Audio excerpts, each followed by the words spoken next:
Chapter 126. Spiritual scepter. Even in the face of the siege of dozens of carry fighters, neither Quill nor the others had any fear or panic at all. Especially the violent-tempered destroyer Drax pulled out his double knives and couldn't help but want to kill. The hatred for the Kree almost made him lose his mind. But at this time, the green-skinned woman noticed the gemstone inlaid on the scepter in Loki's hand, and her expression changed drastically. That is, the soul gem. Mind gem? As soon as the word came out, Quill and Rocket turned their heads to look at it in surprise. Quill asked in confusion, Gamera, what is that?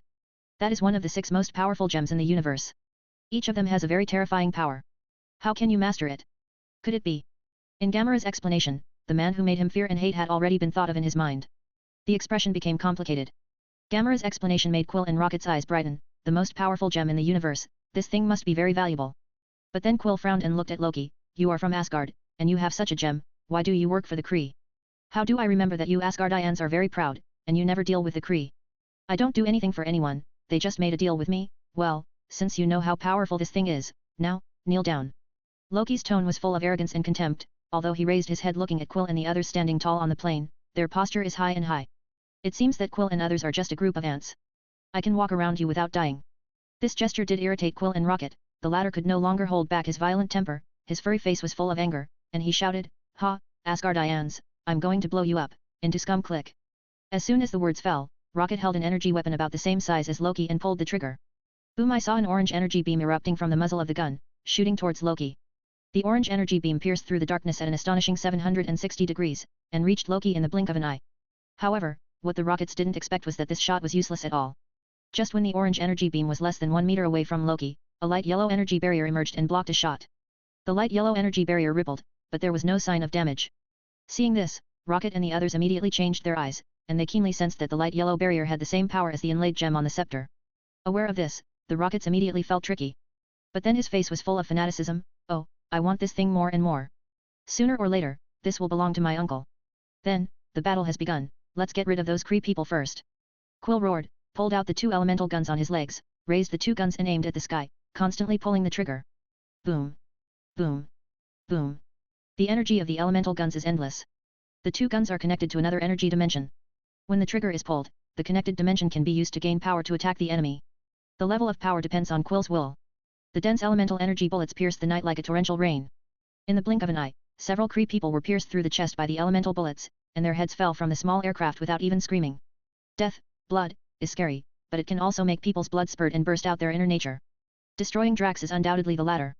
The hatred for the Kree people, seeing the death of the Kree people, almost made his whole blood boil. Roaring and jumping suddenly, the powerful explosive force made a small aircraft hit the sky like a cannonball. With a bang, Drax directly hit the aircraft and exploded.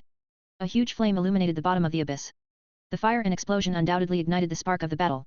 A Kree commander yelled angrily, fire freely, kill them. Boom. Boom. Boom. All of a sudden, dense and colorful energy beams intertwined like raindrops, explosions, flames, screams, and roars, completely breaking the originally quiet abyss, and some predators on the original home planet in the distance saw such movements, immediately flinched in fear and fled. The tree figure Groot extended the branches with both hands, turned into 2 giant rattan weaves and swung them. Drax was even more irritable, interweaving and killing among the flying machines that the Kree people were riding on. Only Gamera didn't make a move, she was looking at Loki. Also guarding against Rocky's sneak attack. However, what Gamera didn't expect was that Loki stood there by himself, playing with the scepter with both hands, and just looked up at the fierce battle between the Kree and Quill, as if he was just a bystander. Gamera was a little strange, as if he noticed Gamera's suspicious gaze. Loki shifted his gaze to her, and said elegantly and politely, beautiful lady, you seem to be guarding against me. That's right, I didn't expect that you didn't take the opportunity to sneak attack. Gamera expressed his doubts openly. I said that I just made a deal with the Kree, it doesn't mean I will do things for them, and they are not qualified to order an Asgardian prince. Loki was full of disdain. And this disdain is obviously for the Kree. This is indeed the pride that Asgardians should have. Gamera nodded in agreement. Asgard's style has always been strong and proud. Although the Kree, as one of the 3 major empires in the galaxy, colonized, he has ruled countless races, but he is still not as good as Asgard. Then Gamera changed the subject, but I think that the person who made a deal with you should not be a Kree. I don't believe that the Kree have a mind gem. Ah, you guessed it right. I think Miss Gamera should know who the person I'm doing the deal with is, the one who asked me to speak. He misses you very much. Loki smiled wickedly. Gamera bit her lip and stopped talking. Boom. Boom. Boom. During the conversation between the two, they saw that the battle at this time was over. Although the Kree had a large number of people and extremely advanced technological weapons, no matter if it was Quill, Rocket, Drax the Destroyer, or treant, he is the best bounty hunter and fighter in the universe. When the difference in the number of people is not a crushing situation, the direction of the battle is very simple. In the sky, the wreckage of flying chess and Kree corpses kept falling, the propeller equipped under Quill's feet slowly fell from the sky with flames, and Drax the Destroyer fell like a huge boulder. Not far from Loki, Rocket, Treant, and Gamera jumped out of the plane one after another, standing on the opposite side of Loki. The two sides confronted each other. Quill tapped his temple with his right hand holding the elemental gun, the mask was automatically retracted, and he said to Loki with a mocking look, "Man, your lackey is dead. Now, as long as you hand over the scepter in your hand, we will let you go, how about it?" The posture is also the same as that of Rocky before, and the situation on both sides seems to have been reversed. "Damn Quill, we must not let this guy go, I'm going to use my big baby to blast this guy," Rocket yelled from the side. "Shut up, Rocket, he's an Asgardian, and I don't want to offend a god king who can destroy a galaxy." Quill turned to Rocket and shouted in a low voice. The name of Odin is well known in the universe. Hundreds of thousands of years ago, Odin led the Asgardian army to fight everywhere. No race or force could escape the crushing power of the powerful Asgardian army. Pressure. Especially Odin, the name of the king of the gods, is completely played out. Smiley face, once fought against a powerful race, the aftermath of its power destroyed a galaxy. Killing a prince of Asgard, how could that terrible existence let them go? Quill is not stupid. Rocket's lips moved, his face full of unwillingness, but Quill was right, it was a lunatic, but it wasn't a lunatic with a broken brain. Groat. The tree man next to Rocket gave a comforting cry. Loki heard the conversation among the people, and burst out laughing. He seemed to have heard something funny, and finally his expression gradually became cold. "I think, did you make a mistake? From the beginning to the end, you to me it's all just a swarm of ants trying to give orders to a prince. Now, I have changed my mind, you all must die." Boom! Silo the base scepter tapped lightly against the ground. Boom. In the next second, with Loki as the center, a terrifyingly huge pale yellow energy shock wave swept in all directions, and the abyss trembled.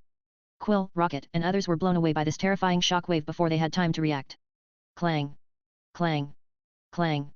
The figures of several people were thrown into the air, smashing heavily on the metal shell of the Milan, and then fell to the ground. "Fuck, it really is right to blow this guy up, I don't care if he is the son of the king or not." Rocket climbed up from the ground with difficulty, raised his weapon and pointed at Loki in front of him while shouting loudly. "Pull the trigger." Yet the trigger has not been pulled.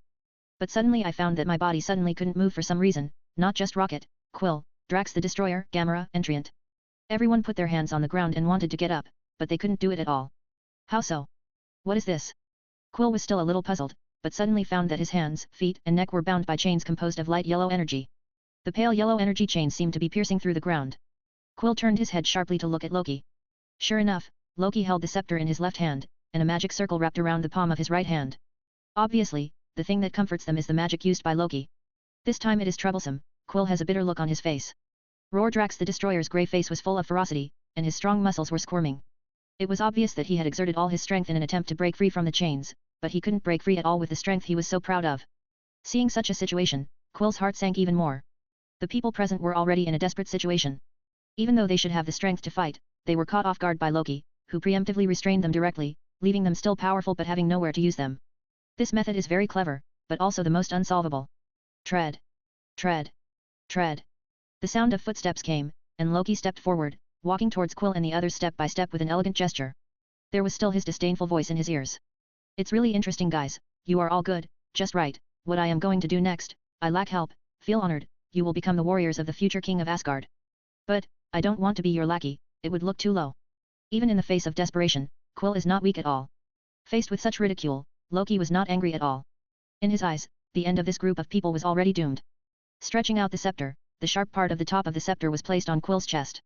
Looking down from a high position, the two looked at each other. The former was arrogant, and the latter was not to be outdone. Wang! The pale yellow fluorescent light of the gem inlaid on the top of the scepter flickered, and the surging spiritual power poured into Quill's body from the gem, and the pupils of Quill's eyes suddenly changed into dark, just for a second, and then it returned to its original appearance. But at this time, he has completely changed. The corner of Loki's mouth curled up, and his right hand moved slightly, and the energy chains that bound Quill dissipated, and Quill, who had lost his restraint, stood up. Under the unbelievable eyes of Rocket and others, he knelt down on one knee and faced Luoji. Ji rested his right hand on his chest and respectfully said, "Master." "Water? Quill, are you out of your mind? What are you talking about? You are a timid guy who is afraid of death, and you actually call this flamboyant the master?" The Rocket yelled incredulously. Obviously, this scene is completely unimaginable for the Rockets. Although the two of them don't spend much time together, they even like to quarrel over trivial matters when they have nothing to do. Chapter 127. Loki with the power gem. But in fact, the Rockets appreciate Quill's temper, because this guy is fearless, just like himself. Even many gods of Asgard believe that Thor's concerns are purely imaginary. If it weren't for Thor's great prestige, I'm afraid there would have been voices criticizing Thor. Chapter 128. Asgard Rebellion. Sol himself was impatient with the wait. Fortunately, he has matured a lot, otherwise, let alone a month, he might have to search for Loki all over the sky the next day. Just this day. On a sunny day, Asgard's security was still tight. Hundreds of Asgard soldiers lined up and patrolled neatly, almost completely defending Asgard. However, the war came unexpectedly. Asgard Hall, which belongs to Odin's bedroom. Odin fell into a deep sleep on the bed, breathing steadily. Outside Asgard, countless Asgardian soldiers wore armor and guarded loyally, but no one noticed that a figure quietly appeared in Odin's bedroom at this time. If someone is here, 760 must be able to recognize his identity. It was Loki. Loki was still wearing the armor green robe, the only difference was that his helmet was inlaid with a purple gemstone and a light yellow gemstone, and the scepter in his hand no longer existed. Eyes full of evil and desire looked at Odin on the bed. Loki smiled evilly at that familiar face. Sure enough, as I expected, Father God has been sleeping for a longer and longer time. I haven't woken up after waiting for a month. He walked around the bed, and finally set his sights on the gun of eternity, Gungnir, lying quietly beside Odin. This artifact, which has followed Odin for countless years, has been stained with countless lives under the scepter. It has unlimited power, and it also automatically has the function of teleportation. This is the purpose of Loki's trip. Loki picked up the gun of eternity, looked at it lightly, stretched out his hand, imbued with boundless energy, and forcibly took over the authority of the gun of eternity. Picking up Gungnir, after hesitating for a moment, he stretched out his finger and pointed it between Odin's eyebrows. He said softly, Father God, you should continue to sleep for a while longer. When you wake up, you will find that I, Loki, have created a country whose dominance far exceeds yours, and I, will succeed you as the next king of the gods. While talking to himself, he didn't notice that the fingers of Odin's hands on his abdomen trembled slightly. The vast spiritual energy poured into Odin's mental directness with a devastating force, forcing Odin's will to fall into a deep sleep again, and greatly prolonging the time. After solving the unstable factor of Odin, Loki walked out of the dormitory with the gun of eternity. When he stepped outside the dormitory, the Asgardian warriors guarding outside found out, their pupils shrank suddenly, and they immediately pointed their weapons at Loki, just about to roar loudly to arouse the vigilance of the rest of the warriors.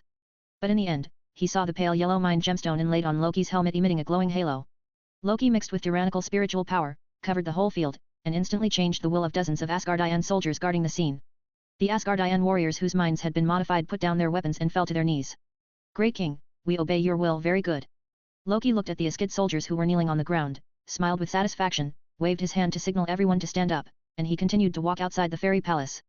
Along the way, Loki repeated his previous practice, and all the Asgardian soldiers along the way, and even an Aesir god, were all modified.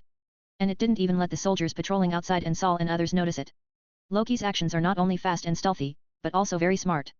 Using his familiarity with Asgard, he even left Asgard to avoid Thor's tracking, found several army commanders, controlled them, and then control and modify the army one by one. In less than an hour, most of the soldiers and gods in Asgard were controlled by Loki. It wasn't until Loki came to Odin's treasure house that he was discovered by Thor, who came on patrol. As a result, war is imminent. Outside the treasure house, Loki stood tall, holding Gungnir in his hand, facing the densely packed Asgardian soldiers who surrounded him. In front of these soldiers stood Thor and the Tree Man, Volstar, Greg and Sif. Even though he was surrounded heavily, Loki didn't show any fear. At this moment, the atmosphere was full of chills. Sol frowned, feeling that something was very wrong at this time, but he couldn't tell what was wrong. Of course, he never thought that the Asgardian army behind him had already been tampered with by Loki will. My dear brother, you are the same as before, like a hunting dog with a sense of smell. Loki smiled softly when he saw Thor. Hearing Loki's words, Sol was not angry, but his pupil shrank, reflecting Gungnir in Loki's hand. His mind exploded instantly, and finally remembered what was wrong. The gun of eternity has always been in the hands of his father, Odin. If Loki could get the gun of eternity, he would definitely enter Odin's bedroom. Why didn't the loyal guards shout or make a sound? An image of Groth's friends being manipulated. A trace of cold sweat could not help but hang on his forehead at this moment. Could it be? Sif, who was looking at Loki vigilantly and about to make a move, noticed Sol's ugly face, and asked unconsciously, Sol, what's wrong with you? Sif, don't you notice something's wrong? Sol licked his lips, he felt a pair of cold eyes behind him looking at him, he didn't turn his head, and said in a low voice. Sif looked blank. 5.0, what's wrong? At this time, Loki stretched out his finger and pointed behind Sol and the others. He looked like you were looking back, and showed a joking smile. Thor's face froze, and he understood completely, while Sif and Wallstag turned his head and looked back with question marks all over his face. As a result, he met a pair of cold and ruthless eyes, and couldn't help shivering in fright. The sharp spear and sword were not aimed at Loki, but a group of them. Sif lost her voice in disbelief. What's going on here? Are you crazy? They are all Loki's soldiers now. Chapter 129. The occupied Asgard. Walter? They betrayed? How is that possible? Volstagg, who was belatedly aware of this, reacted with a look of horror. That's right, because they know very well that it is only wise to follow the real king. Loki's voice followed. His voice just fell. I saw tens of thousands of Asgardian soldiers marching in unison, surrounded Thor and others, with swords and axes approaching. Facing the ruthless eyes of those hands, Sol sighed, and finally, his anxiety finally turned into reality. Sol, what should we do now? Volstagg held up the axe with a look of hesitation. For a thick man like him, he has never experienced such a thing. If he is facing enemies from other worlds, he will rush forward without hesitation. Chop it in half with your own axe. But now in front of him are Asgardian soldiers. The original partners became enemies, and he was a little bit hesitant. So why not Sol and Sif? Nay, he was accompanied by an order from Loki. The 16 Asgardian soldiers who had been completely tampered with and loyal to Loki immediately attacked Sol and the others without hesitation. Roar with a roar, the Asgardian soldiers immediately waved their weapons like a tide, and started attacking without showing any mercy. Boom. Boom. Boom. In desperation, Sol and Volstagg, Sif and the Treants launched a counterattack. Thor's strength was fully demonstrated at this moment. Even if he couldn't defend himself, his random punch, kick, and hammer would knock countless Asgardian soldiers into the air and lose their fighting ability. Volstagg and Sif, as battle-hardened fighters, are naturally able to do anything with ease. The tree figure Groot's body looks like a branch, but it is actually very tough. Smiley face, ordinary weapons can break his defense at all. However, in terms of strength, the brave and fearless Asgardian fighters are not afraid of death at all, and they continue to attack several people. When the previous row of Asgardian fighters falls, they will continue to make up for it, and it will go back and forth. Sol couldn't hurt the killer. For a while, the situation was so deadlocked. Not only that, Thor also noticed that Loki in front of the treasure house had disappeared, apparently entered the treasure house, and with the eternal gun Gungnir in Loki's hand, he immediately thought of something. Oops. Boom, swinging a hammer, an Asgardian soldier in front of him was directly knocked into the air. Thor spun Thor's hammer, imbued with divine power, and the powerful wind and thunder power turned into a storm and knocked away the surrounding soldiers. Sol suddenly turned around and was about to face the treasury. Direction rushed. However, at the moment he just stepped into the gate of the treasure house.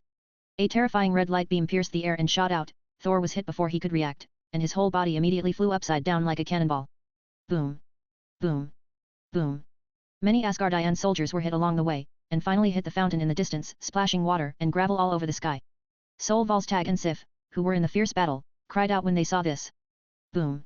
Boom. Boom. There was a burst of heavy footsteps in the treasure house, as if some huge monster was coming out of the treasure house, and the terrifying atmosphere filled the air, so that Volstagg, including Asgardian soldiers who were fighting, couldn't help but stop and turn to look.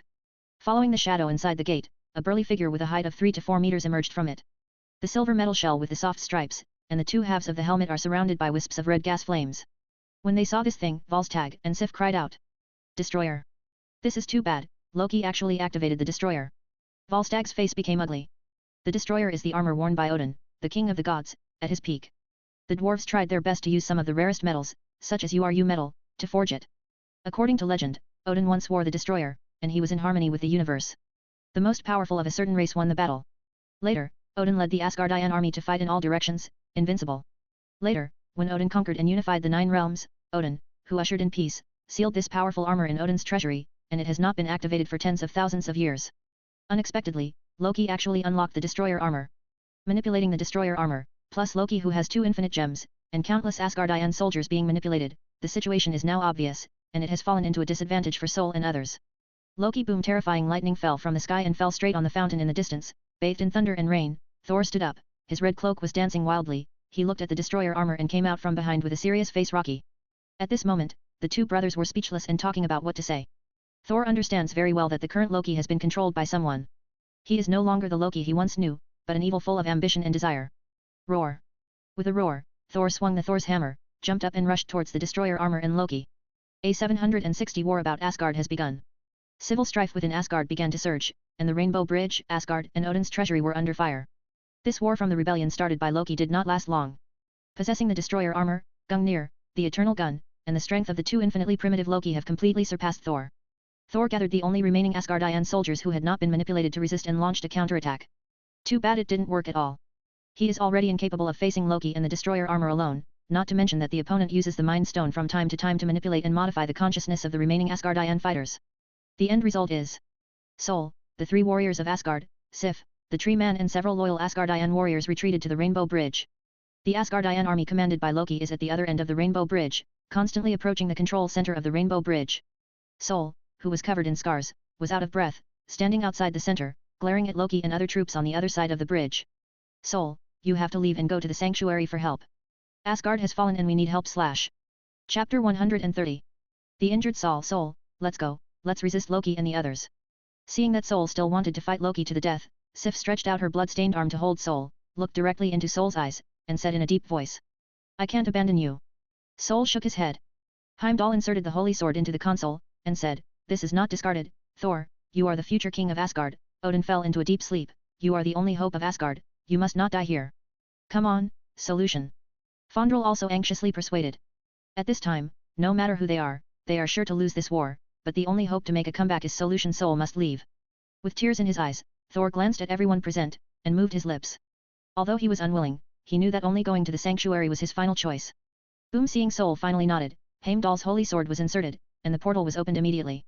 However, as if aware that Sol was about to leave, Loki's sharp eyes on the rainbow bridge in the distance flashed past, and the mind gem on the helmet immediately emitted terrifying spiritual power, and the fluctuation of spiritual power immediately swept away. In the next second, the pupils of Heimdall, Fandral, Volstagg and others instantly turned black. The wool is immediately tampered with. Only Sol himself is strong enough to resist. He gritted his teeth and turned around to jump towards the passage, but at the last moment, suddenly, a sword pierced Sol's body from behind. Sol spurted blood, or gritting his teeth, he continued to rush forward. Heimdall, who was manipulated, also reacted and wanted to pull out the holy sword to close the rainbow bridge passage. However, at the last moment, Thor was sent to the earth by the rainbow bridge. The colorful rays of light sprinkled dense blood, and Sol, who was seriously injured, pierced through the universe and space.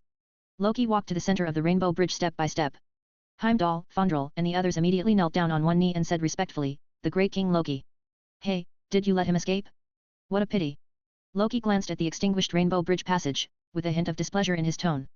Heimdall, Fandral and the others immediately lowered their heads in horror. Sorry, King, we are incompetent and did not intercept Thor. Forget it, he has already received serious injuries, and finally the rainbow bridge is converted. Even if he goes to the earth, he will not reach the sanctuary. Just take this opportunity to gather Asgard's army for me, and I want to attack the earth. Yes, King. Everyone shouted in unison full of frenzy. Terrible sound waves soared into the sky. The prelude to the war has quietly opened.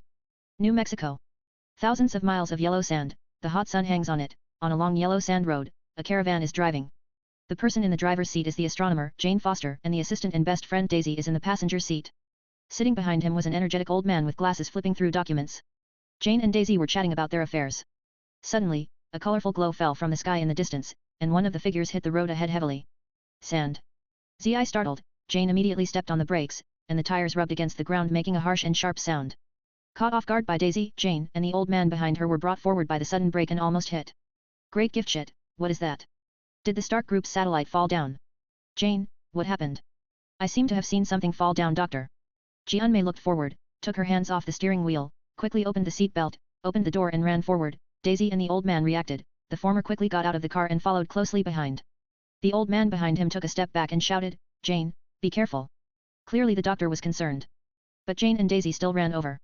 At this time, the majestic wind blew past, and the yellow sand in the sky was blown away.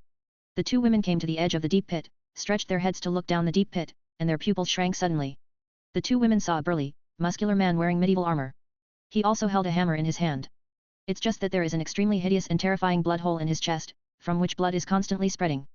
Wow, a handsome guy fell from the sky? But he seems to be in a bad situation.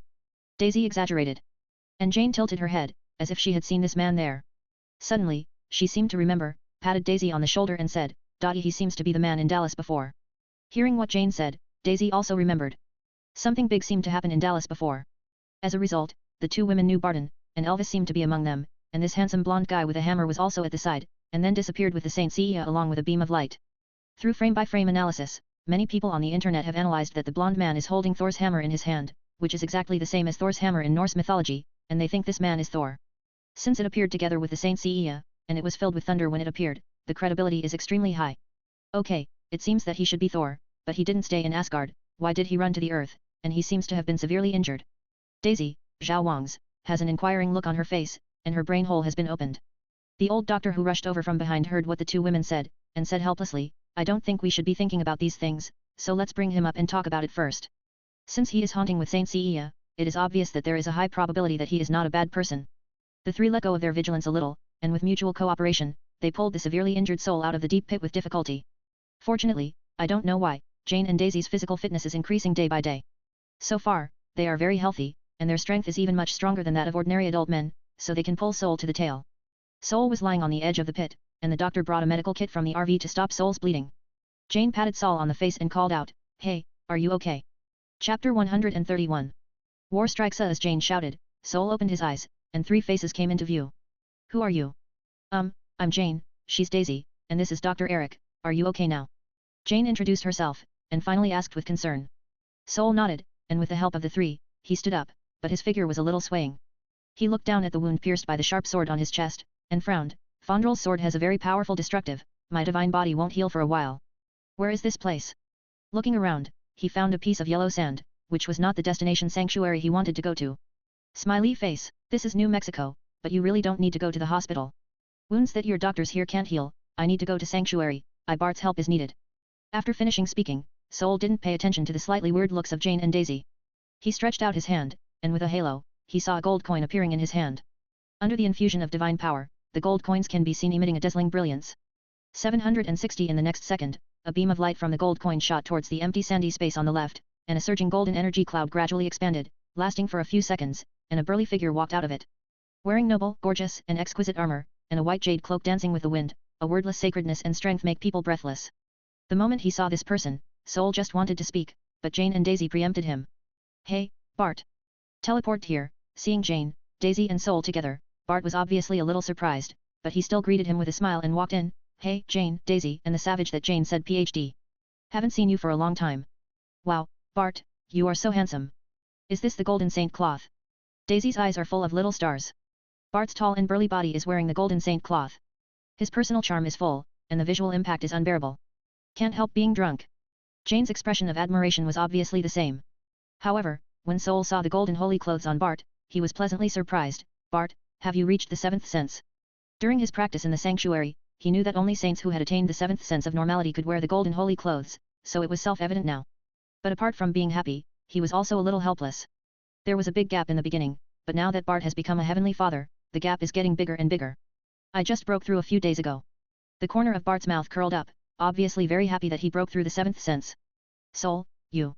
Noticing the scar on Soul's chest, Bart raised his eyebrows, pointed his finger at Soul, and in an instant, golden ripples bloomed from his fingertips and sank into Soul's body, and Soul's wound was visible to the naked eye and healed itself. The originally pale face also became rosy. Feeling that the feeling of weakness in his body was dispelled, Thor hammered his chest, laughed, and then patted Bart on the shoulder to express his gratitude. But thinking of the business, his face immediately became serious again. "Bart, Asgard is in trouble. What happened?" "Loki is now using the gems of mind and power to sneak into Asgard and the eternal Gungnir of my father god, and manipulate the entire Asgard gods and warriors. He has now become king of Asgard. And, now he is ambitious, ready to lead the army to war with the earth." Soul's succinct opening narration. This news made Jane, Daisy, and Dr. Savage look a little strange. It is obvious that this news is a bit far away for the 3 ordinary people, but it is more of a shock. Bart frowned. "Where's Odin? Father God is still sleeping, and Asgard has fallen." Soul's tone was extremely heavy. "Bart, the war has come and we must be prepared." Although he was very reluctant, Soul knew that the current situation had become very uncertain, and if the 2 countries went to war, if it was not handled well, it would surely lead to the loss of lives and the loss of countless innocent lives. Asgardians are not afraid of death. For them, when soldiers die on the battlefield, glory will send their souls to the Hall of Valor. This is the glory that all Asgardian warriors long for. But that was also a war with an enemy, Earth, which was never Asgard's enemy. This is definitely not what Thor wants to see. Bart was silent for a moment and Jane, Daisy, and Dr. Savage couldn't get in the conversation at all, and just listened silently. "Can you go back to Asgard?" "No, Heimdall is also controlled by Loki, and now the Rainbow Bridge is in Loki's hands." Soul shook his head. This made Bart, who originally wanted to go directly to Asgard, fail. Just when Bart was about to take Soul to the sanctuary, his eyes changed at the same time as Soul, and he suddenly raised his head to look at the sky. Rumble at this time, the originally cloudless sky suddenly gathered dark clouds, and the terrifying dark clouds turned into whirlpools, spinning endlessly, and endless thunder intertwined and exploded. The strong wind howled, blowing the hair of the people and shaking it constantly. Jane and Daisy are just ordinary people. They were a little unsteady in the howling wind. Bart narrowed his eyes slightly, and the surge of mental power turned into a crystal transparent barrier, covering the 3 of them and blocking the terrifying windy. "Gentlemen." Daisy looked at Bart with a mocking smile. Bart gave Daisy a helpless look. "You really deserve to be Jane's best friend, you're really rough." "Walter." Jane and Daisy were a little dissatisfied. "It's too much for this straight man to belittle and bring 2 people directly. Be careful, it looks like a big guy is coming." Bart looked up at the colorful glow in the center of the vortex. Soul let out a breath from his nasal cavity, twisted his neck, and his eyes seemed to be on fire. Everything that happened before made Soul so embarrassed that even Asgard fell for it. He was already full of anger in his heart, and now he can't wait to appear in front of Loki, and ruthlessly the younger brother blasted the hammer to vent his anger. Chapter 132. Destroyer vs Taurus rumble. The dazzling rays of light fell from the vortex of the dark clouds, directly bombarding the yellow sand road in the distance. The beam of light connecting the sky and the earth has become the only light in the dark world at this moment. And just under the beam of light, a huge 3 to 4 meters tall figure is looming. When the colorful beams of light dissipated, a dark silver destroyer armor was revealed. The surging aura raged in all directions, and the heavy pressure even made the road under his feet magnificent. The most eye-catching thing was the red and purple light in the destroyer's armored helmet. It seems that inside the helmet, a terrifying energy that will destroy the world is brewing. This is the destroyer armor my father used to have. I didn't expect Loki to send it to the earth to hunt me down. It seems that he doesn't intend to let me go. Soul said in a low voice. Boom. When the destroyer armor appeared, there was no nonsense at all, and I saw the helmet split in two, with terrifying energy burning in the center, and even a phantom of a purple gemstone in the center, and in the next second, the terrifying light beams intertwined with purple pierced the air and shot towards Batter Soul. The aftermath driven by the terrifying energy and the high temperature plowed the road under the feet into a long ditch. The gravel wind howled and raged. In the blink of an eye, a terrifying energy beam descended instantly. Just as Soul was about to make a shot, he saw Bart leaning sideways and stretching out his palm. Hundreds of thousands of golden cubes formed a thick energy barrier to block everyone. Boom! The terrifying beam of destruction collided with the energy wall composed of golden cubes, bursting out with a terrifying roar, and the dazzling white light turned the world into daylight. Jane, Daisy, and Savage couldn't help but block it with their hands. Closed his eyes. The tremors of the earth became more and more intense, and the surrounding surface suffered a devastating blow. The terrible high temperature and impact burned everything down. Bart felt the powerful power in the destructive beam, and his eyes were slightly moved. But strong great energy is limited to this for Bart today. A golden flash flashed in his eyes, and he clenched his outstretched palm into a fist. In a trance, Soul seemed to see the bright Milky Way in his palm. A ring of terrifying energy surged wantonly, with a boom. Under the burst of energy, the energy light emitted by the destroyer armor instantly destroyed and cracked. Right in front of my eyes, golden, purple, and red sparks were falling down from the sky, which was very beautiful. Seeing this opportunity, Thor waved Thor's hammer in his hand, and he jumped up 100 meters high. His eyes exploded with lightning, and thunder wrapped around the sky. He raised Thor's hammer and smashed it heavily at the destroyer armor. It's like a falling meteor. Not to be outdone, the destroyer armor clenched its metal right fist and punched out. The huge metal fist collided with Thor's hammer instantly. Clang! The sound of metal clanging resounded, and in the next second, an incomparable shockwave burst out from the center of his fist and Thor's hammer. Under the influence of this collision force, the destroyer staggered backwards, and Soul even more so. He was thrown 100 meters away, fell to the ground, slid and rolled for a certain distance. Pooh! Pooh! Pooh! Soul stood up in embarrassment, spit out a mouthful of sand, and looked at the destroyer armor who had stabilized his figure ahead, his eyes full of dignity. How so? Thor couldn't believe it. The destroyer's armor was strong enough, but it shouldn't allow him to break out with all his strength, and he couldn't even repel the opponent. Whoosh! There was a slight whistling sound in my ears. At some point, Bart's figure behind him suddenly turned into a phantom and shattered and disappeared. When he reappeared, he had already come to his side. Bart's calm voice came, Loki remotely controls, it exerts not only the power of the destroyer itself, but also the power of the two rough stones. It is not surprising that the combination of the three forces can cause such an effect. So that's the case. Soul suddenly realized. But something seems wrong, Bart. Bart nodded, pointing out what Thor was thinking. If Loki wants to kill you, he can indeed just send a destroyer, but he still doesn't move when he sees me, then he has other plans. This thing should just be there to delay me.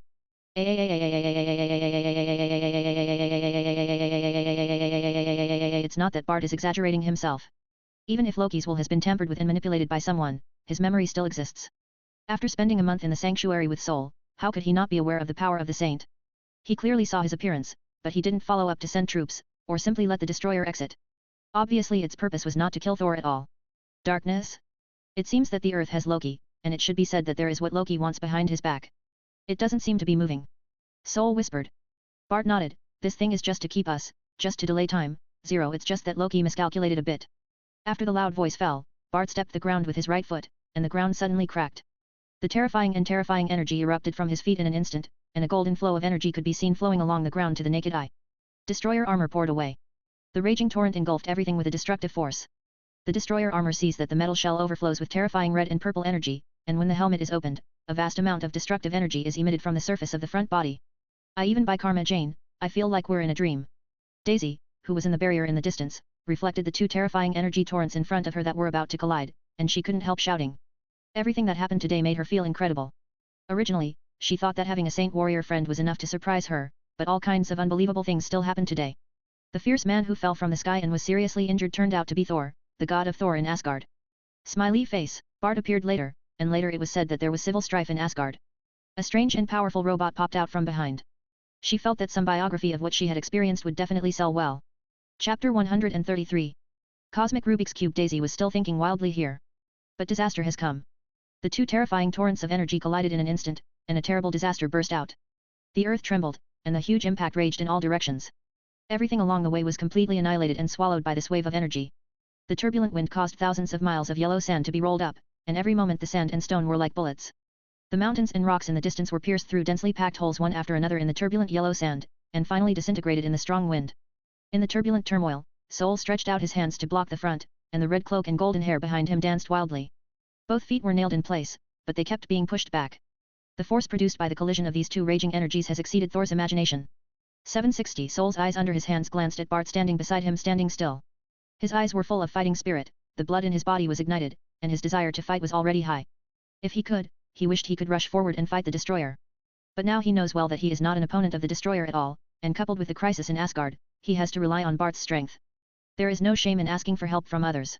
The real shame for a warrior is to give up resistance when he encounters a powerful opponent. Rumble. The majestic energy is still raging, and the small universe in Bart's body is already burning. He grinned, as expected of Odin's armor. Adding 2 rough stones is indeed a bit tricky, but you still underestimate it. For me, Loki. Boom. I saw Bart clenched his fists and put them in front of him. The rippling and terrifying small universe erupted violently. A layer of golden flames ignited on the surface of his body, and in the sky, golden particles all over the sky continued to gather towards the destroyer in the strong wind. In just a short moment, destroyer's body seemed to be in the starry sky, surrounded by stars all over the sky. Gorgeous and beautiful. But under the beauty, there is a huge crisis. Finally Bart threw his hands up with a jerk. Boom. The tens of thousands of golden particles surrounding the destroyer instantly expanded, their energies intertwined and connected, and finally burst out into a terrifying explosion. The deafening roar ravaged the world. The golden dazzling circular energy shines instantly. And the destroyer armor was completely swallowed by the golden energy, and the figure disappeared. The howling airwaves intensified, and the turbulent airflow swept across. It was as if the end was coming within tens of thousands of kilometers around. There was nothing here. Everything can survive, everything is annihilated and swallowed. The aftermath of this huge explosion also completely lifted Thor into the air, and he rolled a few times in embarrassment and landed on the ground. He swung Thor's hammer at high speed to block the front. The huge impact didn't last long. Bart was like a towering mountain, just staring at the front, blocking the front of Jane, Daisy, and Savig. The tall and straight figure was dazzling. The storm dissipated. All is at peace. At this time, a bottomless deep pit appeared within a 1,000-meter diameter in front of it. Because of the high temperature generated by the violent explosion, even the sand and gravel became crystallized. Wisps of red molten liquid flowed. And the original destroyer armor has turned into dense fragments and fell in all directions. Green smoke lingers around, and the air is a bit hazy. With a wave of Bart's hand, the shattered remains of the destroyer armor disappeared in place, but in the blurred air, a figure wearing a green robe and armor holding the eternal spear was looming, and those eyes full of desire and ambition were staring at him. Bart. Loki. Bart spit out 2 words. Thor in the distance behind saw Loki, his pupil shrank. Loki ignored his elder brother Thor, moved his lips, left a sentence, and the phantom slowly dissipated. The war has begun. The joking words are full of contempt. This is the declaration of war issued by King Loki, who rules Asgard, to the earth and the sanctuary. The corner of Bart's mouth curved. Regarding Loki's so-called war, he can only say that Loki's brain is broken. Slightly tilting his head, Bart turned around and walked towards Jane and the others. Sol also came over at this time. Bart spoke first, and said to Jane and the others, no matter what Loki's conspiracy is, at least war is ruthless. It's dangerous to stay here, first tell me back to the sanctuary, there is a barrier set up by your majesty, the war will not spread there. For the friends he knew, Jane and Daisy, he was very concerned. Although he was confident, he didn't want any accidents for his friends. Knowing the seriousness of the matter, Jane nodded and said, please, Bart. Before Bart smiled, Daisy cheered, wow, are we really going to the sanctuary? This is a sacred place that countless people yearn for. Can I take pictures? Can I post pictures on social media? It's up to you, but it's best not to, although your majesty won't care, but you will get unnecessary harassment for going to the sanctuary, which will break your peaceful life. Bart explained softly. Daisy thought for a while, yes, she didn't want unnecessary trouble to come to her door, so she could only regret, well, I can still brag to others. It's enough to be able to step into the legendary sacred place, Daisy, don't be too greedy. Dr. Savig said aside. He is a very wise doctor who is both a friend 5.0 and a mentor to Daisy and Jane. Daisy obviously wouldn't refute what Savage said. Just a dry laugh, hey, just kidding. Bart ignored the playful Daisy, turned to Sol and said, Loki has set his sights on the Earth, he will definitely send troops to invade the Earth, but before that, he must still make moves, we must be on guard. I understand, what do you think he will do? One after another, messy pictures appeared in Bart's mind, one of which caught his attention, and he said in a concentrated voice, they have already sneaked into the Earth, and their goal is the Cosmic Rubik's Cube. Cosmic Rubik's Cube? Maybe it has another name, Space Gem. Chapter 134. The Avengers gather. New York Avengers vs Building. Tony and a group of Avengers are gathering in the living room to report on the previous actions. It's also a replay. The first Avengers operation was to cooperate with a criminal organization that captured a group of people with superpowers, but many accidents occurred during the operation. These accidents undoubtedly came from the cooperation between the teams. One of the most obvious points is the difference between Tony and Captain Rogers in giving orders. Among the teams, Rogers, who has experience in leading the Howling Commando, has excellent command ability, especially for the judgment of the situation. He should be the best choice for commanding the team. Tony quite agrees, but in actual actions, he trusts Jarvis's analysis and calculations more, which leads to deviations in actions. So much so that it almost caused a mistake in cooperating with the arrest operation. Fortunately, although there were differences, both parties took a step back after drinking and talking last night. But just as everyone was chatting, 16, Jarvis' voice came from everyone's ears. Sir, there is a powerful burst of energy in New Mexico. Following Jarvis's voice, a holographic projection appeared on the square glass table in front of everyone. On the screen was a very short video, and when everyone's eyes were on the video screen, they immediately became silent, and they were originally lazy. Johnny also stood up straight. Above thousands of miles of yellow sand, there is a terrifying silver metal monster with a height of 3 to 4 meters, and on the other side is Bart wearing a gold bull's golden holy garment, and Thor holding Thor's hammer and medieval-style armor. The three of Jane, Daisy, and Savage are ignored for the time being. The video played until the end of the horror scene that looked like the Doomsday. Bart cut off tens of thousands of kilometers of ground with one blow, which was comparable to a nuclear bomb explosion. After everything calmed down, there was a bottomless pit with a diameter of 1,000 meters. None of these surprised Tony and the others. The power of the Saint Seiya is deeply rooted in the hearts of the people. Let alone tens of thousands of kilometers, they would not be surprised even if they destroyed a city. But the phantom of the green robe and armor that suddenly appeared later, and Bart talked with Thor, the of Thunder, with a serious look, and even took 3 ordinary humans away together, which indicates that the seriousness of this matter is self-evident. Looks like we're in trouble. Tony started to operate on the glass table, and the holographic projection screen in front of him was densely packed with information and data.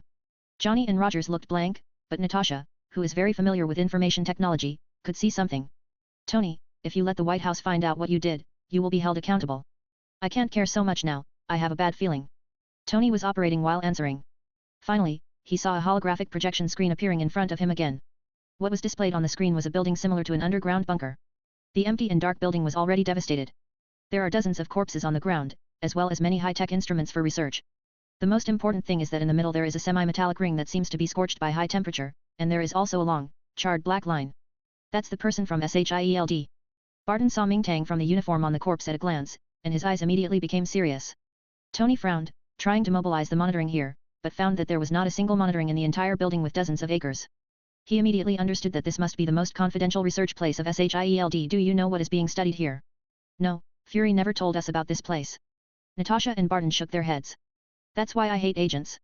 Tony's heart sank, and when he was about to contact Nick Fury, Jarvis' voice sounded again, Sir, Mr. Nick Fury is calling. Connected. Tony immediately connected to the communication, just about to speak, but Fury's voice came from the other end of the phone, Tony, we are in trouble. Where are you?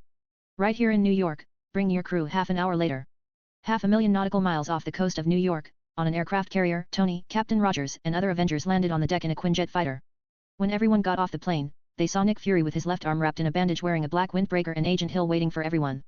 Seeing Fury like this, Tony couldn't help but gloated and laughed, believe me, seeing you like this, I must treat that guy to have a good drink. It's a pity, that person won't be grateful, but let you kneel down instead. Fury shrugged. This level of sarcasm would not move him at all. The gust of wind passed, and Fury led the crowd towards the inside of the aircraft carrier. Rogers asked, so, what happened? Is it related to what happened in New Mexico? It seems that you already know. Fury paused, and then said in a low voice, the war has come. What war? 760 The war with Asgard. Asgard.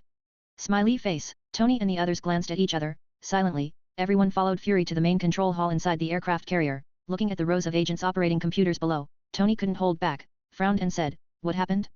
Why is there a war all of a sudden? What's going on in New Mexico? Asgard, I think you should be clear about the god's domain in Nordic mythology. Now, the owner of this god's domain has already planned to use troops against the Earth. Fury turned to face the Avengers in front of him. Tony has always been wary of Fury, his expression remained unchanged, and he continued to ask, so, how did you know? Fury gestured outside, and Sif on the side took out a tablet computer, which showed that the screen was a cube emitting blue light. The moment he saw this thing, Roger's face changed. I thought this thing was still in the sea. That's right, Steve, but your friend, that is, Tony's father, once salvaged him. We have been researching until now, but just before the two disappeared, a group of guys who claimed to be under Rocky's command snatched him up. Leave him. Chapter 135. Denounces Nick Fury. So that's what those people stole. Roger's tone has become a little wrong. Fury didn't make a sound, and Rogers immediately said with some anger, you should let this thing sleep in the sea, because of its danger. Many excellent fighters died in the hands of the Red Skull, and even opened up a battlefield but now, because of it again, you have brought war back to Earth. You have to take responsibility for it. Rogers pointed at Nick Fury. He had personally experienced the Battle of the Red Skull, and for it, he lost a lot of friends, lovers, and the most precious time. No one would like this. Rogers tried everything, but in the end it made him feel that everything he did was in vain. This feeling made even Rogers, who had a good temper, full of displeasure. Agents are like that, so, what have you guys researched with this thing? I can't believe you haven't gotten anything for decades. Tony chimed in. Fury was accused, but he still showed his reasons. He glanced at everyone present, and said in a deep voice, the world before was never peaceful. I knew a lot in the 1990s. You think that have star creatures visited Earth in recent years?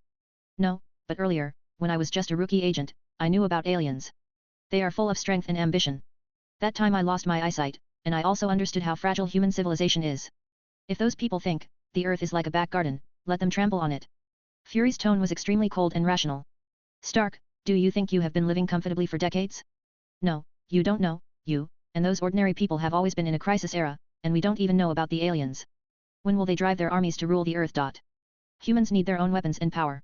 This is the significance of the establishment of SHIELD. We hope to study the Rubik's Cube in the universe, and in this way we can build something that humans can fight back. Over the past few years, demons, angels, evil gods, saints, go to Euro Trademark S Mansion, appearing one by one. I never think there is anything wrong with my approach Euro when you are responsible for me. I hope you will recognize this fact. Everyone who said these words was silent, and even Tony didn't know what to say. It was indeed as Fury said, if you think about it in another way, he is Fury, knowing that there are more powerful civilizations in the universe, so will he do it? The answer is yes, maybe Tony will be more aggressive than Fury.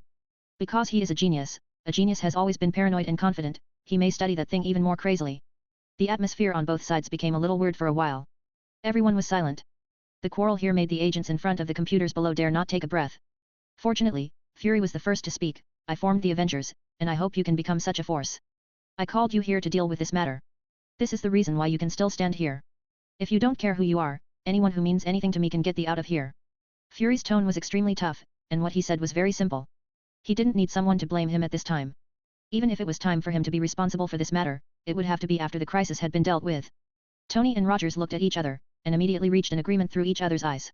They decided to compromise, and everything had to be resolved after the crisis. Tony turned his head and stared at Fury, changed the subject and said, so for those people you any clues? No, I mobilized the military satellites and monitoring networks that SHIELD can mobilize all over the world, but I couldn't find them. I suspect they may have left the Earth. Fury felt relieved and shook his head to answer. But Tony directly vetoed it, absolutely not. If they just want to steal the Rubik's Cube, then the New Mexico incident will not happen. They have attracted the attention of the Saint Seiya, and they must hope to use the Rubik's Cube to do something. Anyway, we have to find them first. Sir? I think I should have found them. At this time, an agent wearing glasses not far away raised his hand and reported. This immediately caught everyone's attention, and they saw the agent operate on the keyboard, and a holographic projection appeared in front of everyone. On the top of a building called Stark Tower, a burly gray-skinned man wearing armor, a human, a green-skinned daughter and a tree man stand on the roof, and the cosmic Rubik's Cube, which was originally stolen, is floating in the center of the crowd, emitting a radiant energy. Water. Tony saw that group of people actually ran to Tian, his own industrial building, and his face turned black immediately. He must teach these guys a good lesson for these bastards. Sir, the energy generated by the Rubik's Cube is constantly on the disk. Hearing Hill's report, Fury frowned. What are they going to do?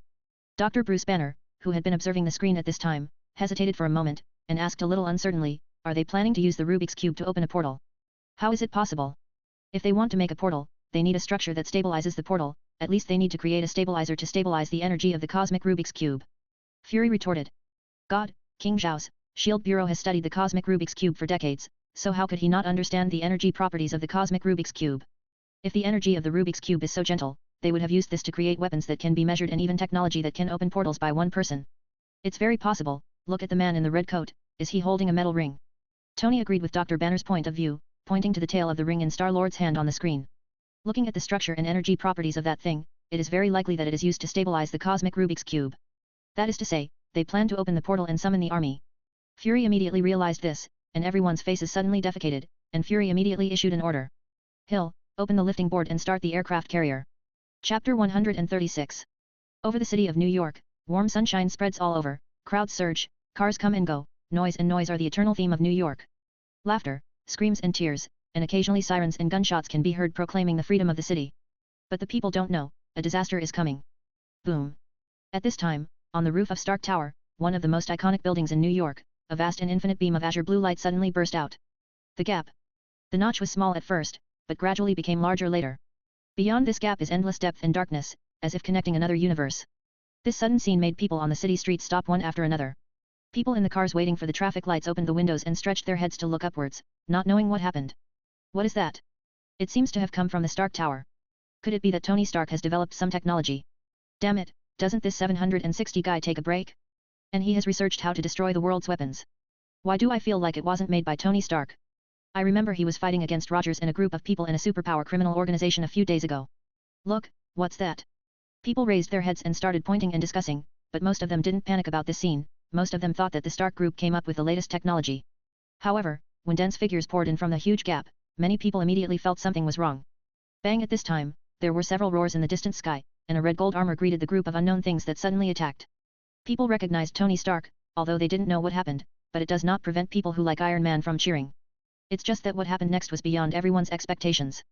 I saw the shell of Tony's steel armor shoulder armor shrink, firing hundreds of miniature missiles densely, roaring, and launching them towards the army of the alien race that rushed over. Boom. Boom. Boom. There was a sound and an explosion, and the flames shone in all directions. The rubble and wreckage in the sky fell towards the ground, and the whole series of screens in front of Tony's helmet and armor were connected to the sky carrier, and the Quinn-style fighter plane that was approaching far away. What is this? This is Asgard's army? This is a little different from what I imagined. Patton in the driver's seat drove the Quinjet fighter jet towards the center of New York City, and frowned when he saw the picture displayed on the glass window in front of him, as well as the ugly alien soldiers. This shouldn't be Asgard's soldiers, Barton, you have to hurry up, the gap is too big and more enemies are pouring in. I'm as fast as I can, Johnny is on his way. The war started at this moment. Just as Tony saw, when the Quinjet fighter planes were coming in, the enemies were pouring in more and more proficiently, even if he alone could not stop them. The sky is like fireworks blooming, and clusters of flames explode in the air. The crowd on the ground also reacted at this time, screaming and pulling relatives, friends fleeing wildly, vehicles on the road were blocked instantly, people abandoned their cars, and ran towards the building with their lovers and children. And just when Tony was a little bit powerless, on the road in New York, a skeleton man in leather armor was burning with raging flames, driving a cool ghost motorcycle, broke into the center of Manhattan, New York, leaving a long road along the way. Firewire. It was Johnny who had transformed into a ghost rider. At this time, after Johnny had undergone a skilled transformation, the restriction during the day no longer existed, and the road was crowded with a group of vehicles. He lifted the front of the car lightly, and the whole ghost locomotive immediately continued to move along the top shell of the car, and finally came to Star City. K building is 100 meters away. Johnny raised his head, the jaw of the skeleton moved, and the eyes of the skeleton were blazing, ignoring the horrified gazes of the people hiding in the building on both sides. Enemy. Then I saw the densely packed alien fighters who had reached the height of the ground. The group of alien fighters had obviously noticed him and surrounded him heavily. Mouth aimed at Johnny. The latter's eyes flashed with fire, and he pressed down hard with both hands. Boom. With Johnny at the center, terrifying raging flames erupted instantly like a volcanic eruption. In an instant, the air at a height of about 70 to 80 meters instantly turned into a sea of a flames, and the hundreds of thousands of alien soldiers surrounding him was directly engulfed in the flames, and the blood and molten iron fused and dripped to the ground like rain. Irrigate the ground, vehicles, trees, vegetation, and billboards to melt them, and wisps of smoke linger. The entire street scene is as terrifying as the end of the world. Good job. Tony, who has been monitoring the battlefield in Manhattan, and Patton on the Quinjet fighter plane, Natasha and others couldn't help cheering for them. Exterminating a large number of alien soldiers on a large scale is shocking enough, but what is really helpless is that these alien soldiers are like locusts, unable to kill them all, and keep pouring in from the gap. Seeing this, Tony's eyes were full of solemnity while he was wandering in the sky and fighting. Come on, Tony murmured, his face full of determination. Boom. Boom. Boom. All of a sudden, Tony was wandering in the sky, trying to kill as many alien soldiers as possible pouring in through the space portal, while Johnny was on the ground, and the powerful Ghost Rider came down from the locomotive, waving a burning. The chains of Lian ruled the ground, and the ghost-faced locomotive seemed to be alive. Fill in the gaps for Johnny. But it's still not enough to rely on the two of them alone. Patton and Natasha were heartbroken, and Dr. Bruce Banner was very anxious. The speed of the Quinjet fighter jet had reached its limit. Fortunately, it was fast enough and finally arrived in New York. The front window seemed to notice. That's Chapter 137. Playing house like war. I saw a few figures standing on the top floor of a towering building below, looking up at the sky. One of them seemed to have noticed Natasha's eyes, and his eyes swept over, just in line with Natasha's eyes. Seeing this figure, while Natasha was shocked, she also relaxed a lot. They did appear. Who? Patton, who was flying the Quinjet, was a little puzzled. Natasha spit out a word, Saint Fighter. Are they here? Tony's surprised voice came through the communication. It's just that they don't seem to be planning to make a move, but are waiting for something. Natasha shook her head, breaking Tony's thoughts, which shocked everyone in the communication channel. Rogers behind Natasha said, Natasha, what do you mean? I don't know, Captain, if it's really what I think, then our troubles are not limited to these. Captain America, Iron Man, Ghost Rider, Avengers, superhero group, not bad. On the top floor of a building on the edge of Manhattan, New York, Bart was wearing a golden cloak of Taurus. He retracted his gaze, looked at the golden red figure shuttling through the flames in the distant sky, and praised. Beside, are Alfred, Santabu, Tina and Saul. Several people are wearing holy clothes, standing on the edge of the roof, with the strong wind, the cloaks are dancing with the wind, with the original beautiful New York City, and the fires in the distance, the picture looks harmonious but out of place and full of contrast. None of them were wearing helmets, and Tina's bright red short hair fell down. She stretched out her pure white hands and fiddled with the hair on the sideburns by her ears. She glanced at the distance and said in distaste, that guy is really ugly, and it should be I don't take a shower every day. For a saint who could clearly see the details on the wings of a fly hundreds of thousands of kilometers away, this distance was enough for Tina to take a closer look at the invading alien soldiers. By human judgment, aesthetically speaking, those alien soldiers were ugly enough for Tina to destroy them 1,000,000 times. That should be the Chitauri. I think I know who is manipulating Loki. Thor said in a deep voice, and he gave the answer to the gazes of several other people. Thanos, the universe, one of the most powerful warlords in the world. The Chitauri race is an army under Thanos' command. They are tyrannical, greedy, and destructive. They are notorious in the universe. Many innocent races were destroyed by Thanos' army. Wow, that sounds cool. Tina fiddled with the nails of her right hand with her left hand. She said it was cool, but her tone was cold. There are traces of red in the beautiful and narrow phoenix eyes. Obviously, Tina has become angry with Thanos' past deeds. Wanton genocide. As long as there are people full of kindness in their hearts, they will be angry when they hear such things, especially if such people are still eyeing the earth. Sooner or later, I will find him, smash his limbs, and let him kneel before the crown to receive the cruelest trial. Alfred said coldly. The sin is so serious that it cannot be forgiven. He will pray for the dead souls and to make atonement. Santabu put his palms upright on his chest, with pity for the countless innocent dead souls on his face. Just atonement and is not enough. Such an executioner should enjoy the most terrifying torture in the universe. Bart snorted. What kind of atonement? He never believed in atonement. Even if he wanted to make atonement, he had to get the punishment and judgment he deserved before the atonement. Roar. During the conversation, there was an inhuman roar in the distance, which attracted the attention of several people. When they looked up, they saw a huge and hideous Leviathan warship flying down from the other side of the portal above Manhattan. Tony, and a group of Avengers including the transformed Hulk also raised their heads, their faces full of horror. Obviously also surprised by the sudden monster. However, the Avengers did not panic. Under the command and leadership of Rogers, in cooperation with Natasha, Barton, and the Zeta Swiss soldiers started a defensive counterattack, while Johnny, Tony, and Hulk dealt with the Leviathan battleship. Police officers from the New York police also rushed over, took up weapons one after another, and fought Chitauri with all their might. It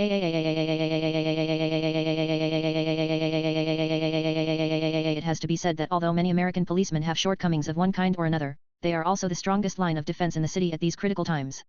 At least they will fight against powerful alien enemies for their own responsibilities. We haven't shot yet. Don't worry, let them play. Loki behind is the key point, A&D. I can already feel an evil gaze staring at this place. If we make a move, he may not dare to show up. Alfred crossed his arms. With a flash of fire in his eyes, a family of 3 fleeing for their lives on the roadside 10,000 meters away was about to be hit by an energy bullet, and suddenly disappeared without a trace, and the family didn't notice this in panic, and successfully ran away. Into a restaurant. This so-called war is now doomed. In their eyes, it was just children playing house. The Avengers and the Chitauri army seemed to be fighting lively, but in fact, the people in the city below were not affected. It's all because they covertly protect them. They care about another guy. Rumble. Dark clouds gathered in the sky, and another blackbird plane came in the distance. A white-haired woman in a black combat uniform floated in the sky, her eyes sparkled with infinite lightning, and thunderstorms raged all over the sky, like iron trees and silver flowers, densely packed with lightning instantly engulfed tens of thousands of Zeta Swiss soldiers in the sky. Not only that, a thick red ray that pierced the sky instantly pierced and cut a huge Leviathan battleship, and the huge corpse fell to the ground, splashing smoke and dust all over the sky. Wow, there are such powerful people on Earth. Sol stared at the white short-haired woman who was constantly swaying thunder in the sky in front of him, tightened the Thor's hammer in his hand, and couldn't help but raise his fighting spirit. They all play lightning, and he really wants to have a good fight with that woman. Don't hold back, it's time for you to play, show your mighty majesty. Bart patted Sol on the shoulder. Chapter 138. Asgard strikes. The raging lightning exploded, and black clouds billowed. Above New York City, in a sky aircraft carrier among the clouds, Nick Fury was in the control hall, looking at the picture displayed on the huge glass block in front of him. Sir, Storm, Cyclops, Wolverine, and several mutants have already participated in the battle.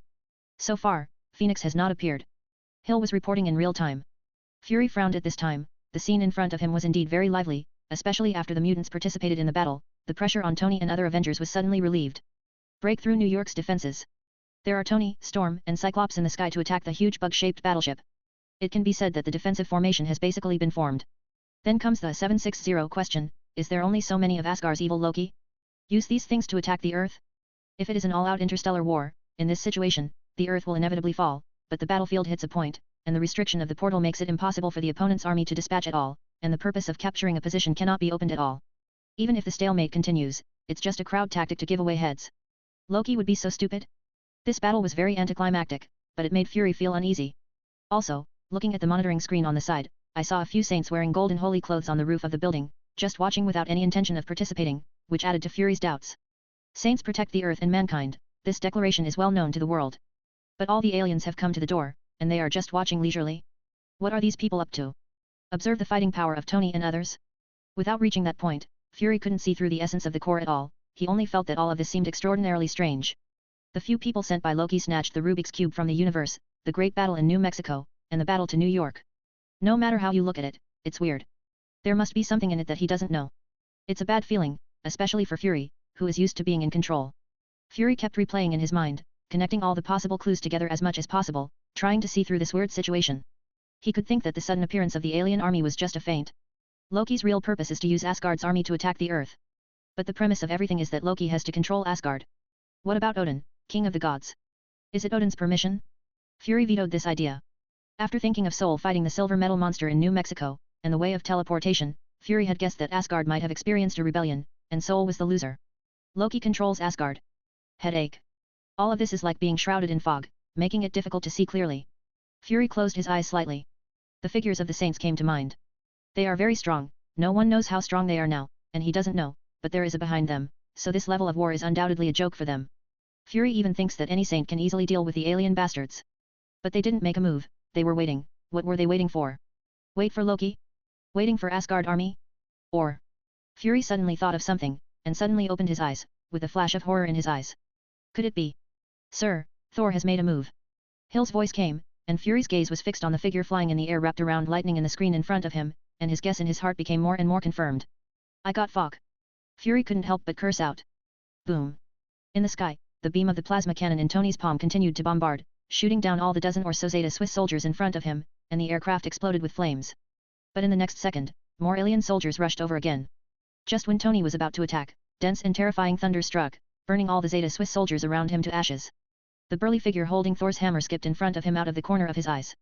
Tony frowned. Aha, did the gods of Asgard come to guard the Earth? But he seems to have stolen my prey. Tony. Okay, I'm here. Tony, who was about to complain, heard Rogers shout, turned his head and immediately noticed the Zeta Swiss soldiers pouring into the street where Rogers was. Past.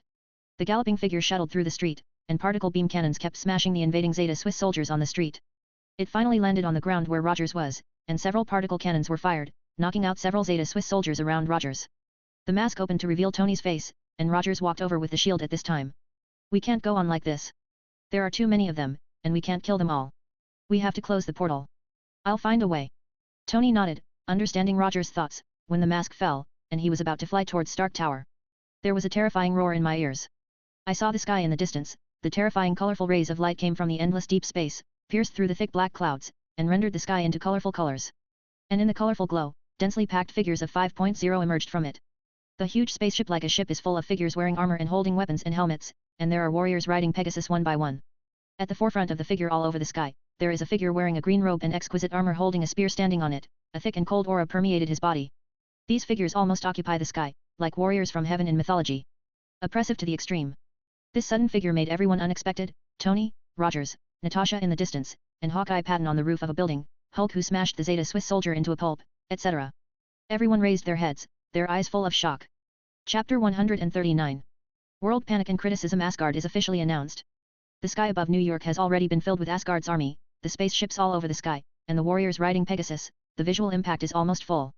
A group of journalists who are not afraid of death from the major mainstream media in New York were on the helicopter and used the camera to faithfully broadcast the scene in real time, which also attracted the attention of the whole world. This is CNN, and I'm reporter Alice. As you can see, we can see a huge hole suddenly opened in the sky above Manhattan, New York. Half an hour ago, people from outer space poured into it. The alien army, familiar faces, Tony Stark, Captain America and the police fought hard.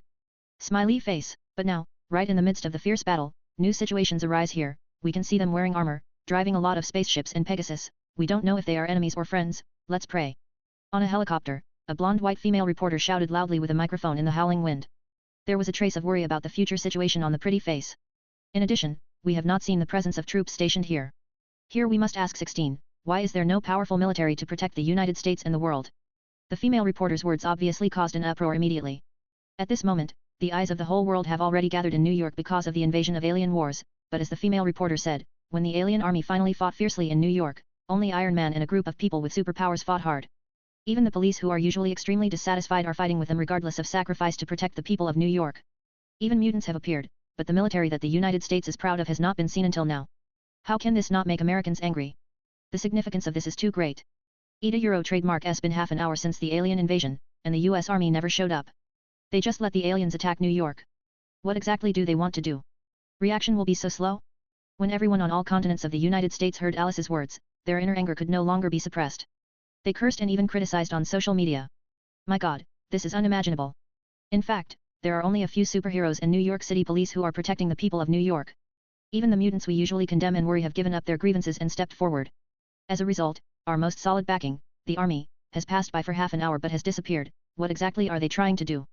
Those female cousins, corrupting anything for the sake of power and interests is not counted, but at this time, they actually let the people of New York under the fire of the alien army.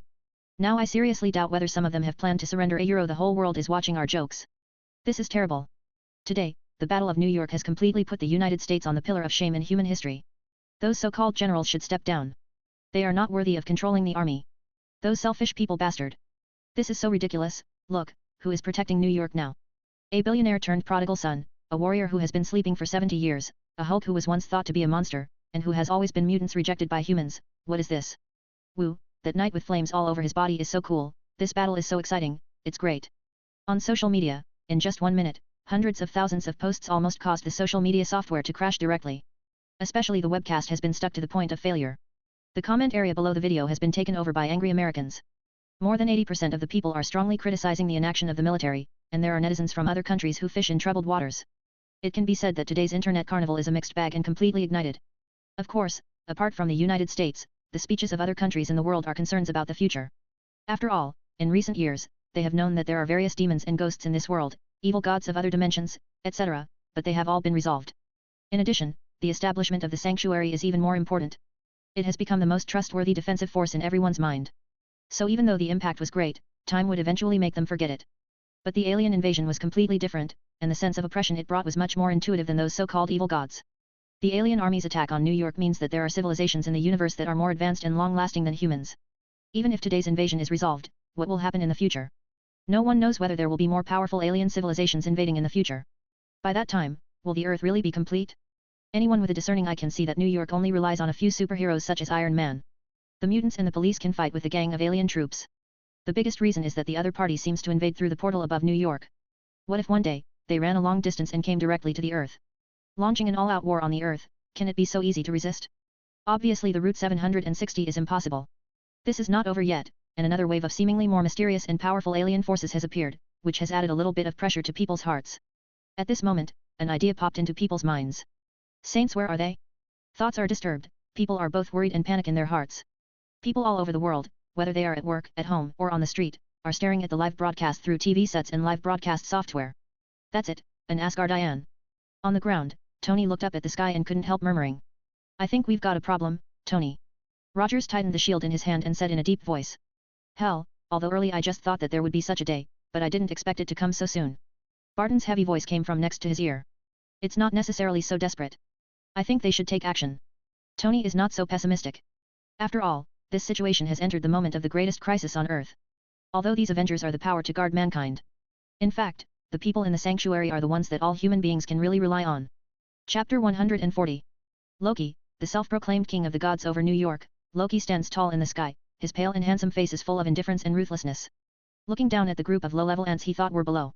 The two infinity rough stones on the helmet radiate radiance, and a heavy breath permeates the sky. The corner of his mouth curled up slightly, and he waved down Gungnir, the gun of eternity, about to open his mouth to attack. Suddenly, a thick and excited voice came from his ear, Loki boom.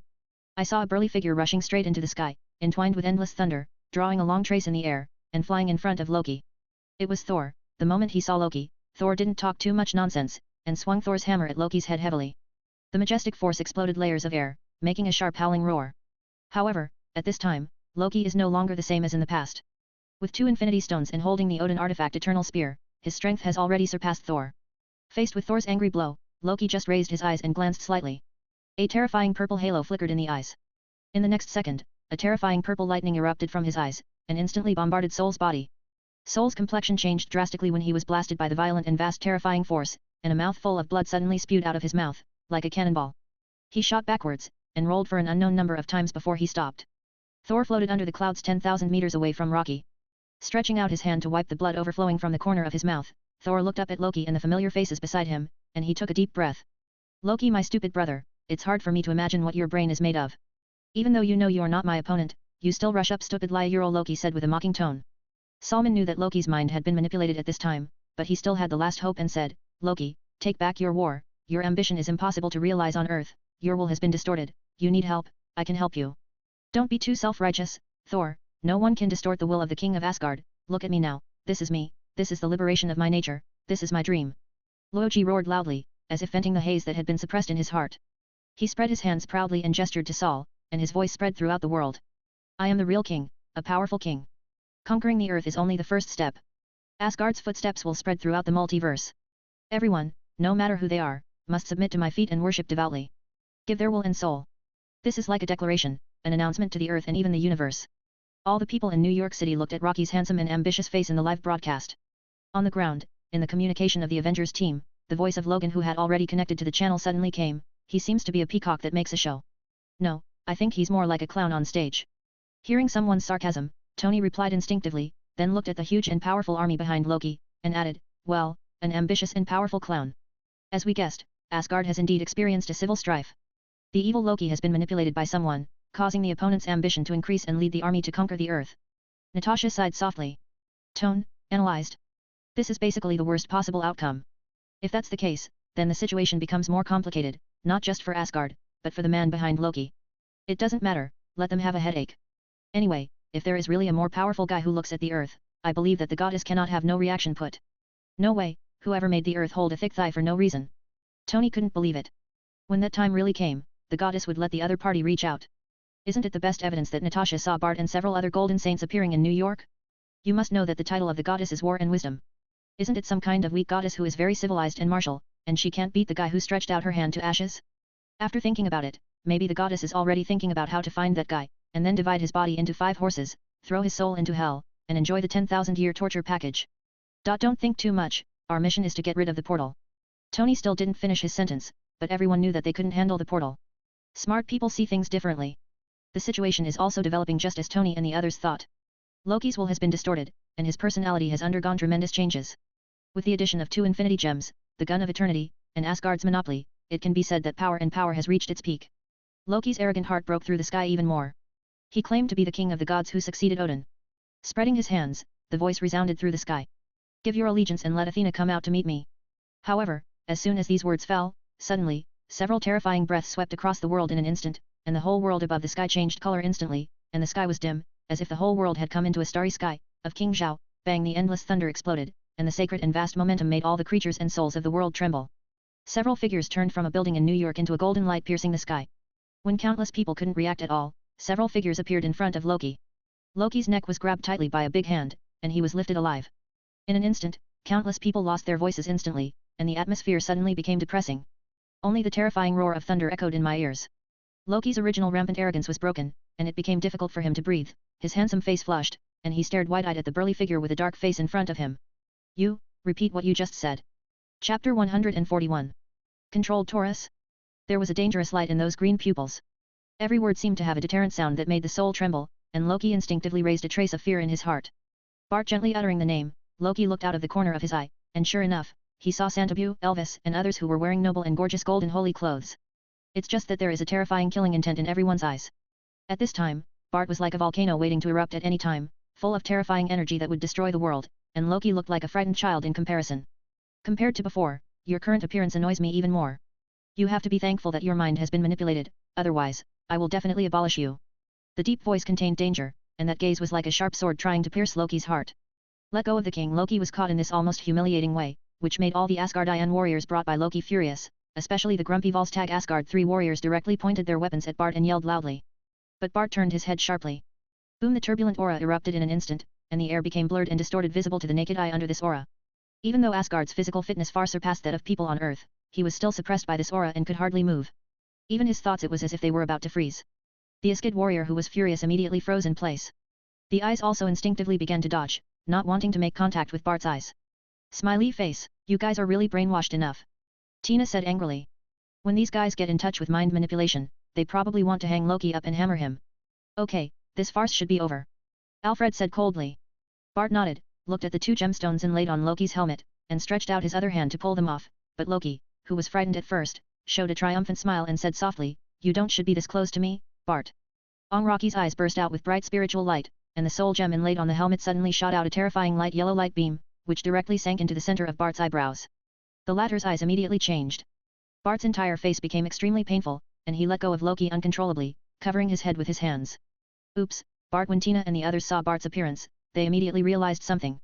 Tina immediately stretched out her hand to try to help Bart expel the power of the soul stone, but she never expected Bart to roar, and a wave of near-natural disaster burst out centered on him. Like terrible energy. Boom! An explosive golden ring-shaped airwave swept in all directions, and Tina and several other Saint fighters were caught off guard by this airwave.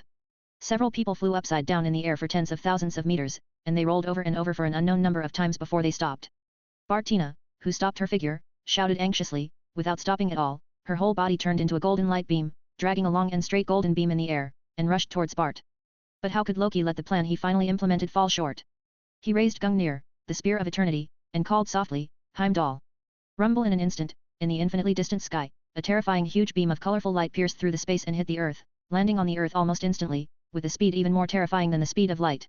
Above the clouds, the dark clouds that were originally pitch black were instantly rendered by colorful rays of light, and energy that was terrifying enough to destroy the earth poured in. Alfred, Elvis, Santabu, and Tina raised their heads suddenly, their pupils shrank involuntarily. Rainbow Bridge. In the blink of an eye, terrifying energy has struck. Thick danger flashed in Tina's heart. At this moment, it was too late to take Bart into consideration. Her figure suddenly stopped, she let out a soft drink, crossed her arms, and the small universe of the seventh sense in her body surged and burned. The bright red short hair dances with the strong wind. The surrounding area of a Ju Mei Qian Ying radiated raging red flames, and the raging turbulent aura spread across the world, affecting the whole of New York, and began to vibrate crazily, and the surrounding sea connected to New York also rolled up waves. The red pupils reflected the increasingly bright colorful rays of light. Under the horrified and terrified eyes of the people below New York, Tina punched out. Boom! In an instant, a 10,000 zhang golden beam of energy shot out from the fist, directly facing the energy of the Rainbow Bridge, and the next second, the two streams of energy collided together. The world and the time seemed to be frozen at this moment. The clouds in the sky have been wiped out, the sky and the earth have turned into daylight, and the space in the sky has been distorted to the extreme. It can be seen how terrifying the power burst out from the collision of the two energies is. Fortunately, in the end, the energies of the two sides continued to intertwine and disappear, and finally completely melted. It's just that the whole earth was still vibrating for more than 10 seconds at the moment of energy collision. Even if the vibration was not large, it was enough to make people feel it. It's incredible. Everyone in the world who watched this scene couldn't help flashing such a sentence in their minds. This is simply the greatness that only God can possess. If Tina didn't resist, the power of the Rainbow Bridge would bombard the earth, not to mention destroying the earth. All living things on the surface might be vaporized in an instant. This is simply many times more powerful than the highest tech weapon of human beings. Is this the Asgard in Norse mythology? Tony opened his mask, revealing that face that didn't know what to think, and his eyes were shining brightly, which was curiosity, fear, and defense. As a human being, he would be curious about how such power was generated, guard against Asgard having such a weapon, and fear that if there were no saints, what would be the fate of the earth and mankind today? I don't know why, seeing such a scene, I always feel that what we do is meaningless. In the communication, Barton's slightly bitter words came. At this moment, everyone in the Avengers was silent. On another street, Wolverine Logan casually pierced through the body of the same sluggish Zeta Swiss soldier, took out a cigar from his pocket and dropped it by his mouth, lit it and took a deep breath, exhaling thick smoke, his face was covered in the smoke, unable to see clearly, his lips moved. Don't think too much, boy, isn't the purpose of forming the Avengers to protect peace? Although we don't have such capabilities yet, who can say for sure in the future? He is the one with the most emotional stability among all the people. The nearly infinite life has brought him a lot. After experiencing so much, he has become more calm and understands how to think better. He is very simple, what kind of ability to do what kind of thing. He couldn't do the matter of destructive energy just now, but wasn't it also solved by someone? Knowing that there is nothing you can do, but still entangled in these things is simply asking for trouble and trouble. Uncle Logan doesn't do such things. How nice it is to live a simple life. It's true, we just need to do our job well, let them do that kind of thing. Rogers agreed. However, I think something is wrong. On the top platform of a building, looking up at the silent figure in the sky, Barton suddenly felt something was wrong. Could it be a very bad thought suddenly came to Barton's mind, and his pupils shrank suddenly. The sky was already cloudless. In front of the huge Asgardian army, Loki looked at Bart, who had calmed down, and the corners of his mouth curled into a triumphant arc whoosh when the whistling sound came. I saw Tina, Santabu, and Saul flying tens of meters away. Looking at Bart's back, Saul shook his head blankly. Impossible, how can you possible? The expressions of Tina and the others also became a little strange. Rocky stepped in the air, with elegant steps, and with every step, wisps of beautiful colored air splashed, walked up to Bart, and patted his heavy shoulder. Looking at Tina and the others, he laughed wildly. Ha ha ha, after I know how powerful you are, do you still think I'm so stupid? God's guards, holy warriors, what a glorious name, you are brave and powerful, and you dare to wave your fists fearlessly in the face of mighty gods, but your biggest enemy will never be me, but it's your companion. As soon as the words fell, Bart turned around suddenly, the white jade cloak fluttered with the wind, a golden ripple emerged, and the Taurus helmet emerged, wrapping the head, and the delicate golden mask covered Bart's face, revealing only the ruthless and indifferent eyes. Now, tell me, what will you do with your original companions? Kill them. No, Thor roared in pain, he gritted his teeth and looked at Loki and growled, this is never Asgard's way, Loki. That's how I do it. Faced with Thor's accusation, Loki was not ashamed but proud. I am strong, but I am no match for the guards trained by a truly powerful god. Even if the entire Asgard is exhausted, it will not be theirs opponent, so I choose the smarter approach. That's what makes them my most loyal fighters. As planned, when I said something provocative to the goddess they most believed in, they would be irritated. Loki stretched out his finger and twirled it, with a contemptuous smile. Of course he didn't say a word. He is also only provocative, not profane, and he is also afraid of the mighty goddess Athena. Even if you control Bart, so what? There is only one of us, and one of us is enough to hold him back. Then, how do you face the anger of the other three saints? Alfred said indifferently. A dangerous aura slowly emerged from his body, an array of flames ignited automatically out of thin air. The Buddhist seal on the Buddhist beads wrapped around Santabu's right hand lit up a ray of light full of zen, and Elvis stared at Loki with malicious intentions, as if he was thinking about how to deal with this guy well. If I order him to completely burn the small universe and soul, do you think he can be his opponent? Loki asked back. As soon as these words came out, Tina's figure suddenly moved in front of Loki, and a finger stopped in front of Loki's eyebrows, only 1 centimeter away, bright and sharp pink nails shining. Tina said coldly, you can try, I can kill you the moment he burns the small universe. Bart didn't move, but a dazzling golden flame ignited on the surface. The expression is indifferent. Death is not the end, but you won't die at the hands of a despicable and shameless person. Tell me, what are your conditions? Alfred said indifferently. He heard what Loki meant, glanced at Bart, and remained calm. Seeing that the situation had stabilized, Loki relaxed his nervous heart a lot. He thought he had controlled the rhythm, and he said even more brazenly, you are not allowed to interfere with today's matter. If you make a move, let him and the earth together burial. I think a saint who burns life, and me, the aftermath of the battle alone is enough to completely smash the earth. Loki's conditions were called out, and several people present looked at each other, frowning without speaking, as if they were thinking. The atmosphere instantly became weird. At this time, not to mention Tony and the others waiting for the Avengers, even the whole world has noticed that it is unusual.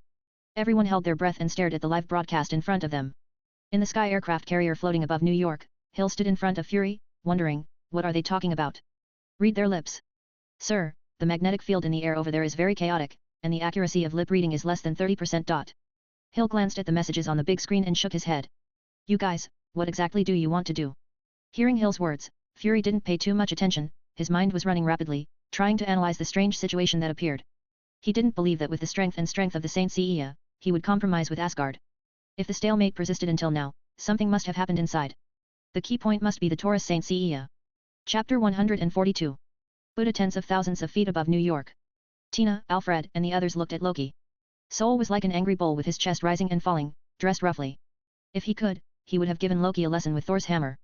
He could not be angry because Loki launched a rebellion and manipulated the entire Asgard, because he knew very well that the other party's mind was being manipulated. But in order for Loki to control Bart in this way, he threatened the saints.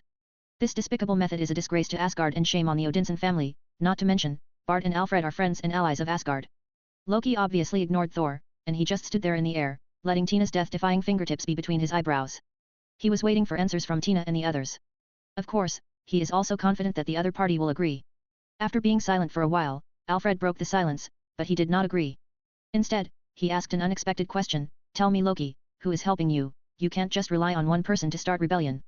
Loki was a little unexpected, but still chuckled and replied, "Is this question very important? Is that a hard question to answer?" Alfred asked rhetorically. "I think my stupid brother should have told you. Thanos, I made a deal with him. You're using him." "Yes, he has a powerful army," Loki affirmed, "and he is ambitious, but too stupid." "Where is he?" Alfred finally asked the question he wanted to ask the most. There was a cold light in his eyes. Loki didn't notice it, and even if he did, he wouldn't care. Now he has reached the most glorious moment in his life. Brilliant achievements and success can make a person lose his mind. Especially for someone like Loki who is conceited and proud. He smiled and said, "He massacred a galaxy called Satan in the universe, for the so-called ridiculous idea. You just told me that, it seems that you want to use us to help you kill him." "That's right, I don't care about him now, but he is a threat after all. Even if you don't do it, I will let him do it." Loki generously admitted his thoughts, and raised his jaw as he spoke. He gestured to Bart. "It fits your personality very well."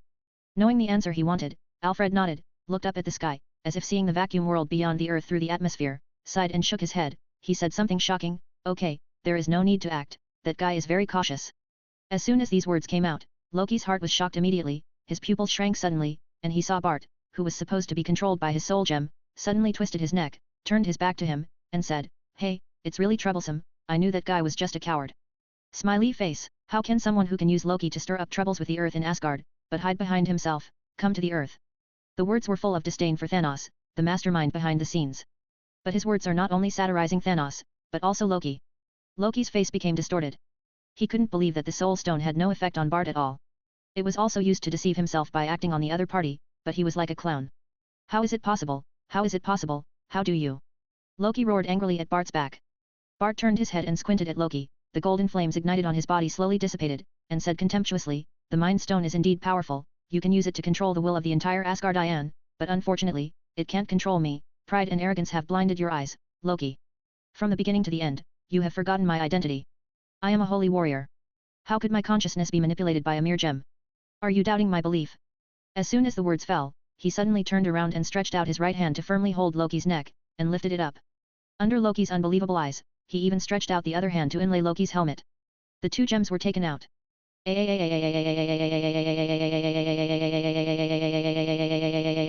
terrifying energy emanating from the two gemstones did not cause any damage to his hand at all.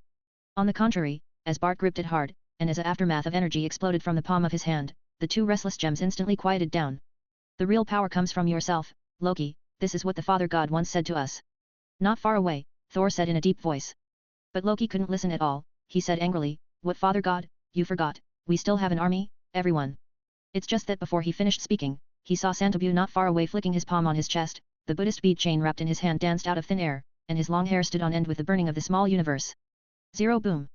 Sanjab, who was originally full of peace, looked like a Buddha at this time, dazzling golden light scattered all over the sky, and in a trance, it seemed that the whispers and whispers of the Buddha came from everyone's ears. The holy and ancient Buddha is full of kindness and compassion, and everyone, Loki, the three warriors of Asgard, Sif, and the entire Asgardians have that Buddha's light reflected in their eyes.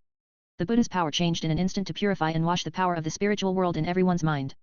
It was at this moment that everyone's will return to themselves again. Everyone looked at themselves in a daze, and looked at their companions on the side. I'm back up. Being manipulated by Loki, everyone should be involuntarily angry, but under the Buddha's light, everyone's heart is as pure as a spring, and they can't bear any negative emotions. Especially Loki, his distorted will was healed, and his original personality returned. He stared blankly at Bart who was holding his neck in front of him, and recalled everything he had done. With a touch of bitterness on his handsome face, he said softly, "Let it go, Bart." Bart raised his eyebrows and let go of his palm. "Finally, I don't have to face your appearance, and I don't know how Soul could stand you before. Who let me be his brother?" Chapter 143. Loki, who became a clown soul, flew over at this time, came to Loki, gave Loki a hug, and then let go. His tone was full of happiness. "I'm glad you're back, Loki. So you've been acting all the time?" Loki looked at the few people in front of him and said helplessly. Although his mind was manipulated, his memory was not missing anything, and everything he had done before was vivid in his mind. The previous arrogance, and then being played as a clown, thanks to his calm mood now, otherwise he might not be able to stand the humiliation and choose to run away. Bart and the others want to see if Thanos will make a move, so. Soul grinned. A saint who has reached the seventh sense is completely equivalent to the level of the Heavenly Father. How could a strong man of the level of the Heavenly Father be manipulated by a little 760 rookie like Loki holding the soul gem? Obviously just for Thanos. The result surprised him. He didn't expect Thanos, who had been watching the Earth, to be so steady, and he didn't have the slightest plan to take action himself. You must know that counting the space gems, they have 3 rough stones in their hands. When it came to Thanos, Loki's face turned cold, and he gritted his teeth and said, I swear in the name of Loki, I will find Thanos and cut off his head with my own hands to wash away my shame. This farce caused his prestige in Asgard to fall to the bottom. He didn't really care about it. The most important thing is that he brought shame to the Odinson family. A stain that cannot be erased. Although his personality has changed, the arrogance and pride in his bones have never been discarded. Very good, this is the pride that the son of Odin should have. Thor patted Loki on the shoulder, paused, and continued with a trace of anger, I will accompany you and cut that guy into pieces. Thanos' actions, no matter what the final purpose is, have already touched Sol's bottom line. He will never forgive the other party for manipulating his own brother and allowing him to launch a rebellion in Asgard. Even almost started a war with the Earth. Okay, I will talk about the matter of finding Thanos later, we have to settle the matter in front of us first. Sol said and looked down at the roof of the Stark building, who also regained his mind, with an obvious displeasure on his face. Quill, Rocket ETAL eyes finally focused on those Zeta Swiss soldiers who had stayed in place. Asgard. Thor suddenly roared, and what responded to him was the roar of the entire Asgardian army. Roar, we have brought disaster to the Earth, and the shame that Thanos has brought to us can only be washed away by death and blood. Go ahead and kill those ugly Chitauri. Boom! As soon as Sol's words fell, the entire Asgardian army roared with passion, and then the Asgardian airship and warriors riding Pegasus rushed towards the sky below like a tide. Not only that, under the leadership of Loki and Sol, other armies rushed into the portal with the 2 of them. In a short moment, the war broke out again, and there were roars and explosions in the sky. Even the Chitauri people did not expect that the Chitauri people in the sky above New York would be completely wiped out. The endless lightning and thunder raged, and the flames burst into flames. Apparently the Asgardian legions fought fiercely with the Chitauri army. The sudden change has caught people all over the world by surprise. A group of Avengers, such as Tony below, couldn't help but click their tongues, feeling that the situation was changing so fast that people were caught off guard. So what's the situation now? Logan was holding a half-smoked cigar, with a dazed expression on his face, and he didn't know whether to withdraw his claws. Obviously, our new friends are angry, but not at us. Tony thought about it. Tony, what about the friend on the other side? Barton's voice came in his ear. Tony turned his head, and walked along the top of the Stark building at the end of the street. Goo said something, but it seemed a little malicious. Okay, maybe we should go say hello to these friends. Bang, the mask fell, and Tony's MK armor flew towards the roof of Stark Tower. It's just that someone took the first step. On the rooftop of Nuda, Quill, Rocket, and others were sizing up the people in front of them. It was Tina, Bart, and other saints. Rocket, a daring guy, saw the luxurious golden holy clothes worn by Tina and the others, and there were little stars in his eyes, and he was even thinking about how to get these sets of handsome armor. If you sell it, you will be able to sell it for a big price. However, Rocket didn't find Drax the grumpy destroyer, who was so well behaved at this time. Who are you? Quill asked generously. You guys are very interesting. Each of you has a lot of background. Bart glanced around. Although there was no hostility, the oppressive nature of being a strong person made Quill and the others feel oppressed. The heart involuntarily breeds powerlessness. There is even a faint feeling of wanting to kneel down and surrender. Rocket, who was planning to rob at first, immediately extinguished his original idea. Quill frowned slightly, and wanted to say something, but Bart didn't expect Bart to focus on Gamera next to Quill, and said softly, Are you Thanos' daughter? Previously. Gamera's lips moved, but she still chose to be honest. 5.0 Manipulating the mind of the Prince of Asgard, even causing him to launch a rebellion and launch a war against the Earth. If those guys like Sol find out, your fate will not be very good. Bart made a stern face, pretending to be threatening. However, combined with the burly figure, it looked fierce, making Gamera's body tense, and Quill and the others couldn't help showing vigilant eyes. Although it is said that they have not been together for a long time, they still have some feelings, so naturally they will not let others just bully their companions like this. Gamera's face was complicated, full of stubbornness and rebelliousness. That's what he did, and it has nothing to do with me. I would rather kill him with my own hands than hate. Chapter 144. The trial of Thanos. I can see the injustice, hatred, guilt, and affection you bear on your body, which makes you suffer. Alfred on the side stared at Gamera. So, for revenge, you betrayed him. That's right, he has always been pursuing a concept of so-called balance. For this concept, he wantonly massacred and slaughtered half the lives of countless races, including my parents and compatriots. Gamera's tone was extremely calm, but everyone you can hear the madness and hatred in this calm tone. If possible, I would really like to kill him, but he is too strong and hungry, so strong that I can't resist at all. He doesn't even mind training me to be an excellent fighter since childhood, but I still see hope. Until... Gamera looked at Bart and the others who were listening, completely ignoring Tony Stark, who was quietly falling aside. Just before I chose to betray him, he was injured. Injured? 16 Rocket was very surprised. Thanos' reputation is well known in the universe. He is a truly powerful existence comparable to a god. Who can hurt such a person? I don't know, I just know that he seems to be spying on a very powerful god, but separated from countless galaxies, he was hit hard. At that moment, I even felt something that I had never had before from him, fear. Gamera shook her head, then continued after a pause, until now, maybe I can think of who the person who scares him is. Having said that, Gamera stopped talking, but stared at Bart and the others. Quill and the others also looked at Bart. Bart and Alfred looked at each other, the former touched his chin, and gloated. It seems that this guy should have sensed the existence of the crown, and tried to spy on it, but was wounded by the mighty power of the crown. Alfred and Tina also suddenly realized, and nodded in agreement. Those who can do this Kana Euro trademark T think of anyone except me and Xia. Although they have already reached the 7th sense, but they are separated by countless galaxies, and they think they Kana Euro trademark T do it with a suspected Heavenly Father. How can this be? The information revealed in the words immediately changed the faces of Quill and the others, especially Rocket. He couldn't believe such a terrifying existence.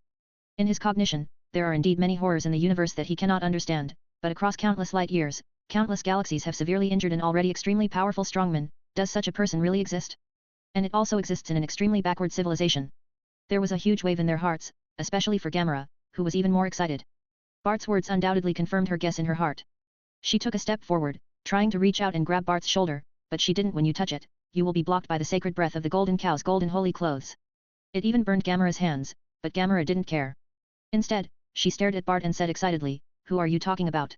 "She is the supreme of wisdom and war, Athena." "Elegant." Gamera instinctively wanted to call out this name, but there was a strong premonition somewhere that made her never call out this name.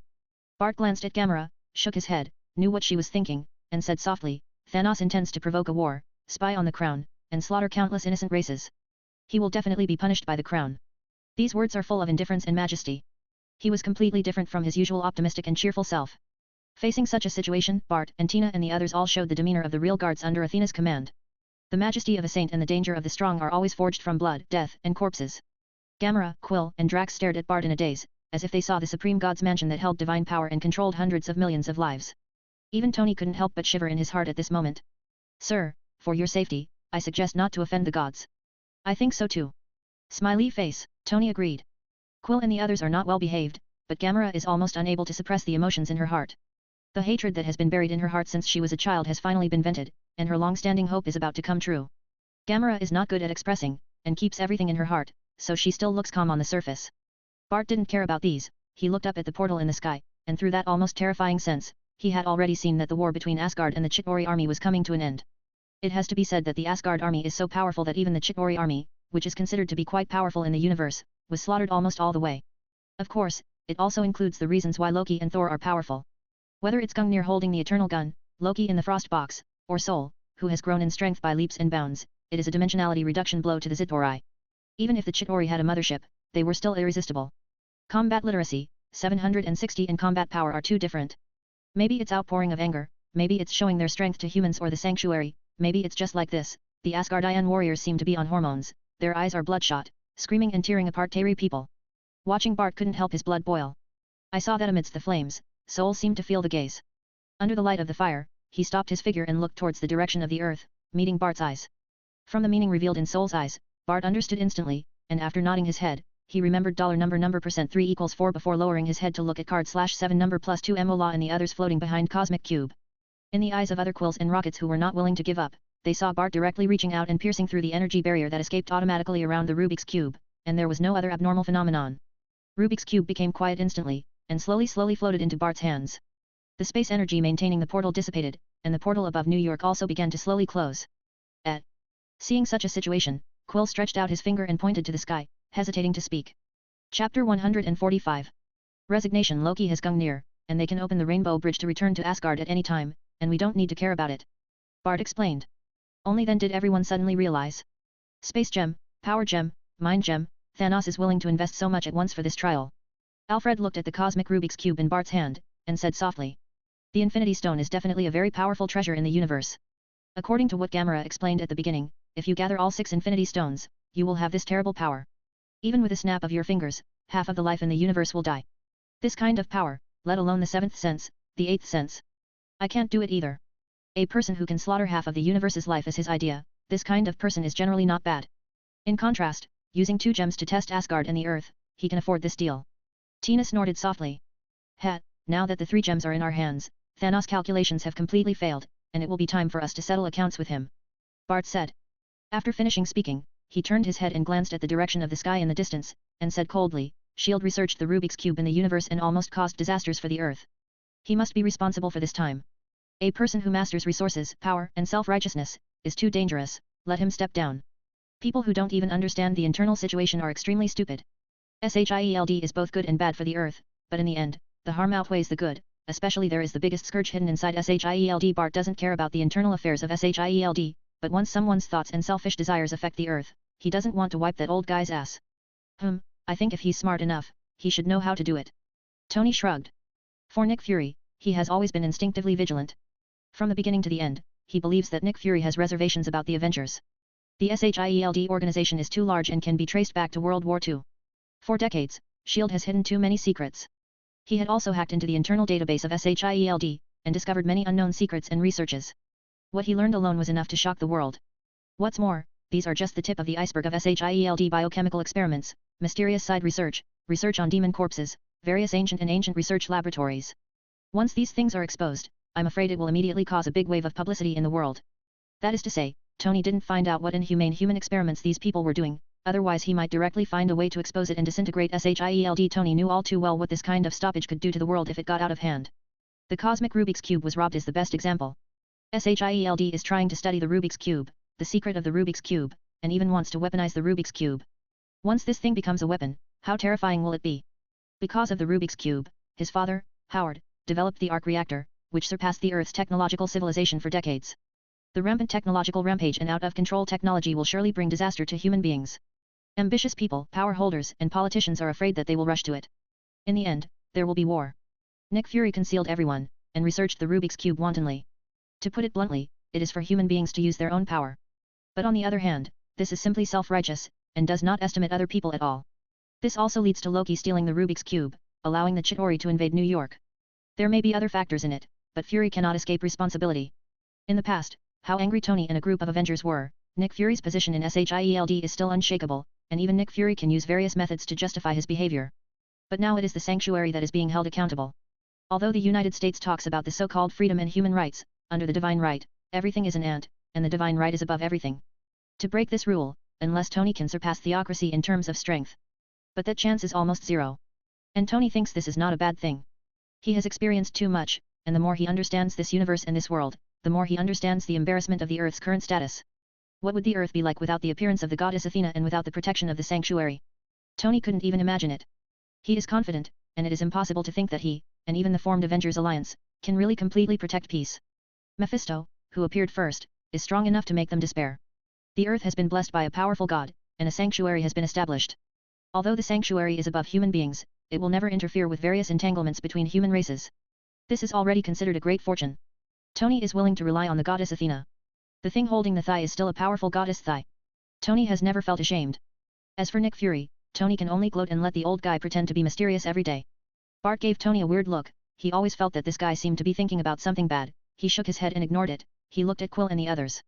Although you sat down and missed, in essence you're innocent, you don't belong to the Earth. Let me, King Zhao's, go back to the sanctuary and talk about it. Afterwards, I will ask Loki to take you back to where you should go. Boom! As soon as the voice fell, a dazzling light beam burst out from the rooftop, and the light beam went straight into the sky, and everyone's figures were submerged in it. In the blink of an eye, when the beam of light dissipated, only Tony was left on the entire rooftop. Looking up at the disappearing beam of light, and looking at the empty rooftop, Tony sighed softly. In fact, he also wanted to visit the sanctuary. However, people don't seem to welcome him very much at all. Tony, we've settled it here. Okay, tell Logan and the others not to leave for now. I still have something to explain. By the way, contact Nick Fury, he should have something to explain to us. Chapter 146. The raccoon who cares about the golden cloth sanctuary. In the huge sanctuary, Daisy is like a newly born baby who is curious about everything in the world, looking around at this sacred place that the whole world yearns for and is curious about. Everything here is so mysterious and sacred in Daisy's eyes.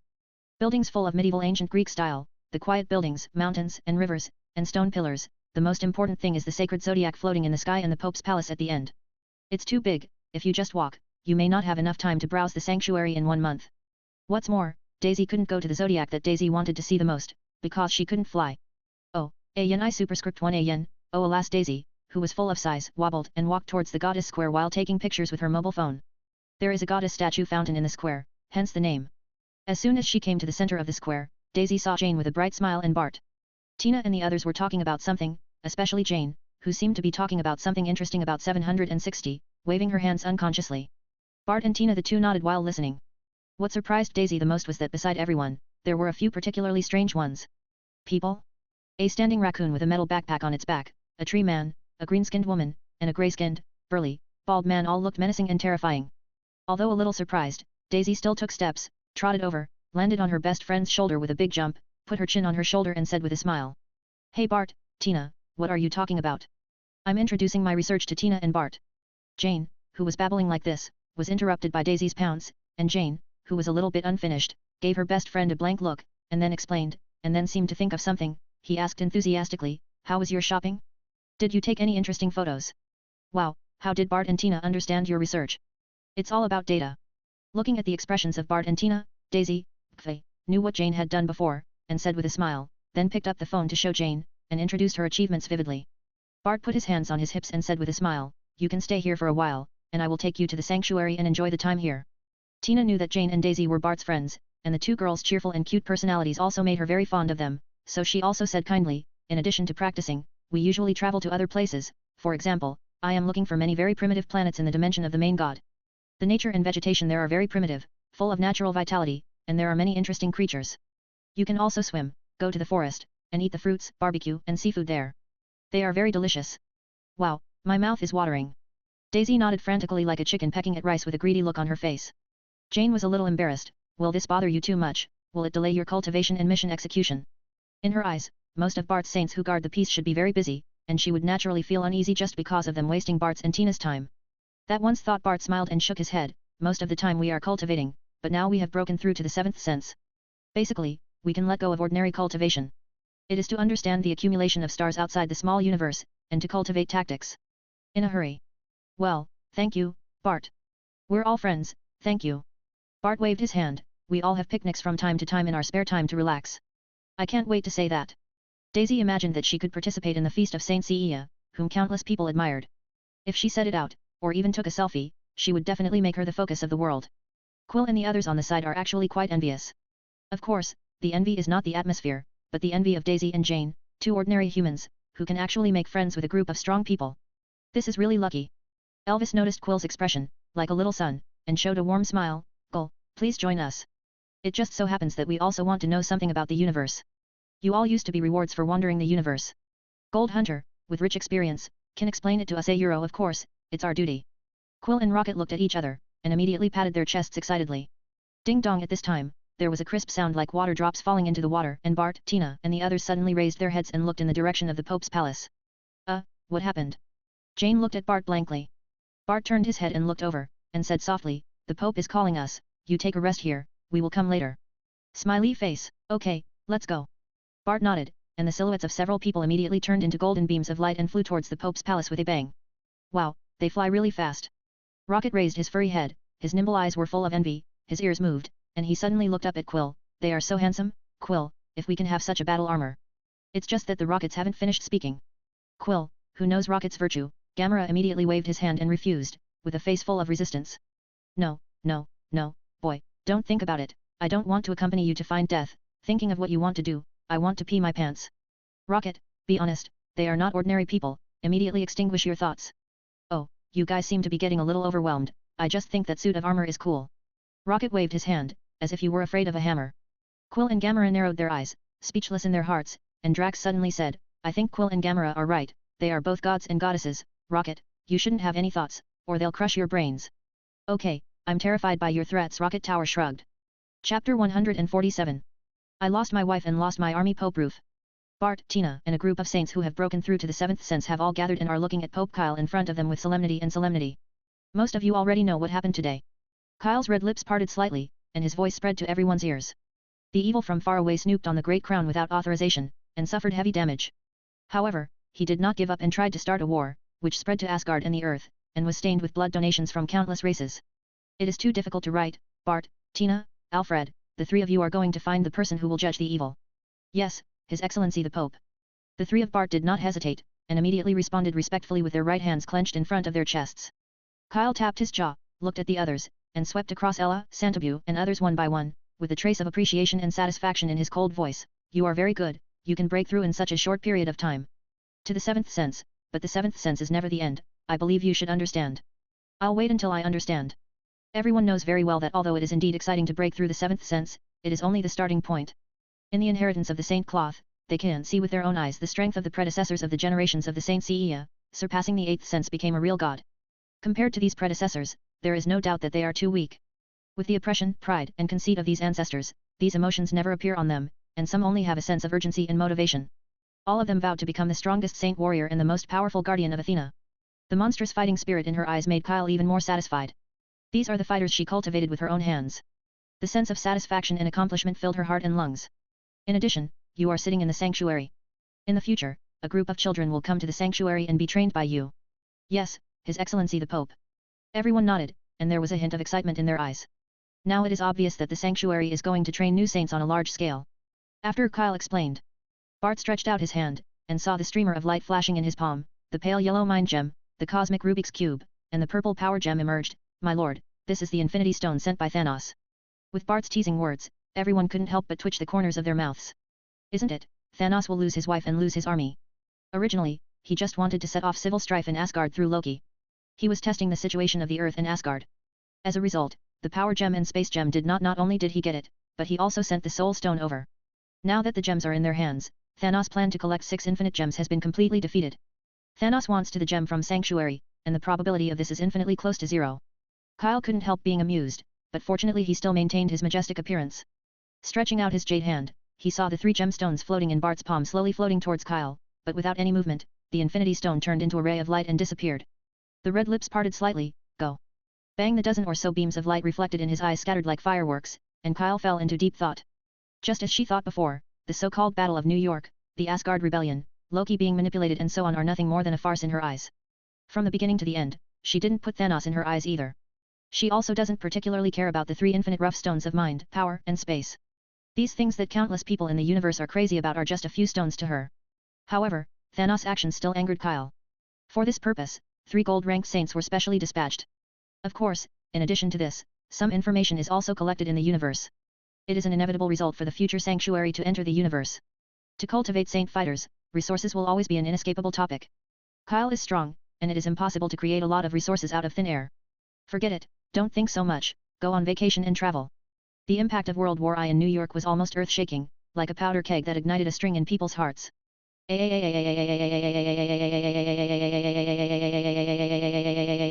Demon King Mephisto, demons, and other monsters have made people panic enough, but the appearance of the Saint Cia broke people's panic. For people all over the world worldview has changed, but the earth has Athens. With the blessing of Goddess Na, they can still live freely. At least during this period of time because of these, the war has been much less. In addition, the sequential appearance of the Chitauri in Asgard is not the focus of discussion. For the public, it has long been speculated that there are many more advanced and powerful civilizations in the universe. So no surprise. In addition, the Battle of New York seemed to be a lively event. In fact, when the follow-up investigation found that the building was damaged, there were actually no dead people at all. There were quite a few injured people. Most of them fled because of panic at the beginning. Accidentally appeared hungry, trampled, squeezed. I have entered the pictures taken by many people, and found that when people are in the most dangerous moment, there is always an inexplicable force that rescues everyone. As for who it is, everyone knows it well. As a result, most people are relatively calm in their hearts. After all, what if the aliens are strong? Anyway, there is the sanctuary and the blessing of the goddess Athena. The only people who might be unlucky are the US government and the military. After all, no one from the military appeared in the Battle of New York from the beginning to the end. People in the United States criticized wildly, while people in other countries around the world laughed at it, which made the United States embarrassed for a while. On the contrary, the Avengers alliance led by Tony has attracted the attention and admiration of many people. The first time the Chitauri invaded without the military taking action, the Avengers fought fiercely and were naturally appreciated. But what makes people more excited is that after the appearance of the Asgardians in the myth, Bart and other golden saints showed the majesty and strength of the sanctuary, and their gestures were full of shocking power. In particular, Bart grabbed Loki's neck twice instantly, almost as if he was pinching a child. Of course, what they said in the middle is unknown, which makes people infinitely daydream. Thank you guys for your support, thank you so much, end. Chapter 148. God sets the rules. SHIELD Trident Building. In the conference room, Tony and a group of Avengers sat on chairs in silence. The atmosphere was quiet. On the opposite side is a group of senior agents of SHIELD, as well as Director Nick Fury and former Director Pierce Alexander. Fury stood in front of the floor-to-ceiling windows with his hands behind his back, and no one knew what he was thinking at this time. At this time, the senior agents looked at each other with inexplicable expressions. I don't agree with this. For so many years, Fury has made contributions to SHIELD. We are very clear. It is ridiculous to let him step down because of a mistake. As the former director, Pierce was wearing a neat and expensive suit, sitting on a chair and looking at the crowd, speaking sternly. His eyes full of anger swept across everyone, and he said in a low voice, "The Cosmic Rubik's Cube research and experiment plan has been in operation since I was in office, and Fury resigned, so should I also take responsibility." As the head of the World Security Council, his eyes are full of majesty. Somewhat intimidating to many senior agents, but Tony and the others didn't care about this old guy at all. Tony leaned on the chair, wearing a black short-sleeved shirt, holding his head in his hands and looking at the ceiling, as if he could see some flowers, and casually said, "This is not what we can do. Decided, unless you can change those people's minds. The way of power struggle between politicians can indeed be discussed and calculated, but this way is undoubtedly useless to power. There is only one core of theocracy from beginning to end, and that is strength. The majestic power that absolutely surpasses human imagination. One person can easily change the world and wipe out the planet. In the face of this power, human beings are as small as ants. Humans call these people gods, supreme, and make rules at will. Human beings can only obey the rules. This is the eternal truth, and it is also the true core of the history of human civilization development. Why is America not like this? If it is not military power, but economic power is strong enough, why can't it become the world's boss? The same reason why other countries can only succumb to a series of disgusting things. Only now, it has become a sanctuary. The sanctuary is more powerful, and every saint fighter is no different from a god's residence, not to mention, there is a real main standing behind the sanctuary. A gold-ranked saint has ordered Nick Fury's punishment in one word: who dares to defy? What's more, Tony also agrees with Bart's punishment very much. Nick Fury must be responsible for this matter. Facing Tony's words, Pierce froze in anger at first, but in the end he could only sigh weakly, leaned on the chair and stretched out his hand to rub the space between his brows, as if he didn't know what to say. The face is full of exhaustion. Carlson, Hill, and other senior agents in charge of other areas looked at each other, their lips moved and finally chose to remain silent. Of course, others don't know what they think in their hearts. The Cosmic Rubik's Cube, since the Red Skull began to use it to create a large number of weapons beyond the age of technology, it has changed the rules of war, but it has also created death. Such things should not have appeared in the hands of humans. You should be very clear, but knowing the danger, they still chose to hide it from all mankind.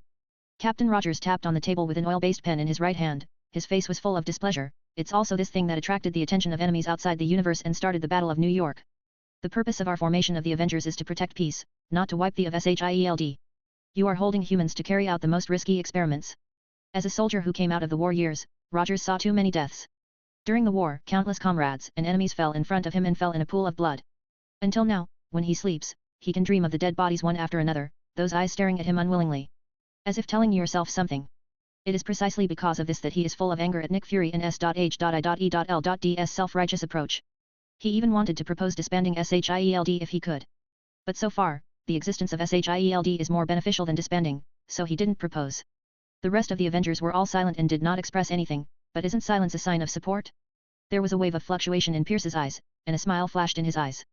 Nick Fury's resignation is a very good thing for him, so what would be your choice? Fury. He glanced at Nick Ray who was standing in front of the French window without making a sound. I don't know how long it has passed, Fury finally spoke, and the iconic deep voice came. Everything I do, I have a clear conscience. I have only one goal, and that is human beings. They must have their own power.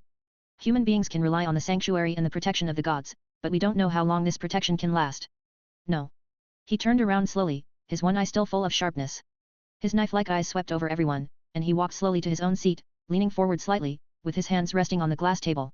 I never cared about power, otherwise I would not form the Avengers. Since this is their trial against me, I am willing to accept it. Speaking of this, he showed a slight smile and said humorously, at least, they didn't turn me into a pig. It's just that this joke is a bit cold, no one can laugh it out. 5.0 Fury didn't care either.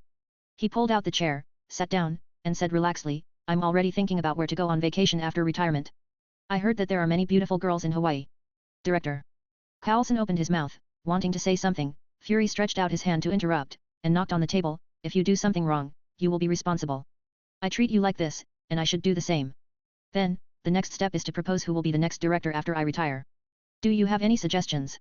Smiley face. As soon as this remark came out, the eyes of the senior secret agents present immediately flashed a little abnormally. Who doesn't care about the position of director? Chapter 149. The man returning from Hell. Tony and the other Avengers watched boredly at the proposals made by the leaders. Another power struggle. It's a pity that after Nick Fury, no one else below is qualified to be the director. Everyone's qualifications and contributions are similar, and no one accepts the other. Even at the end, the voice gradually became louder and began to quarrel. Fury frowned, didn't speak, but just watched quietly, not knowing what he was thinking.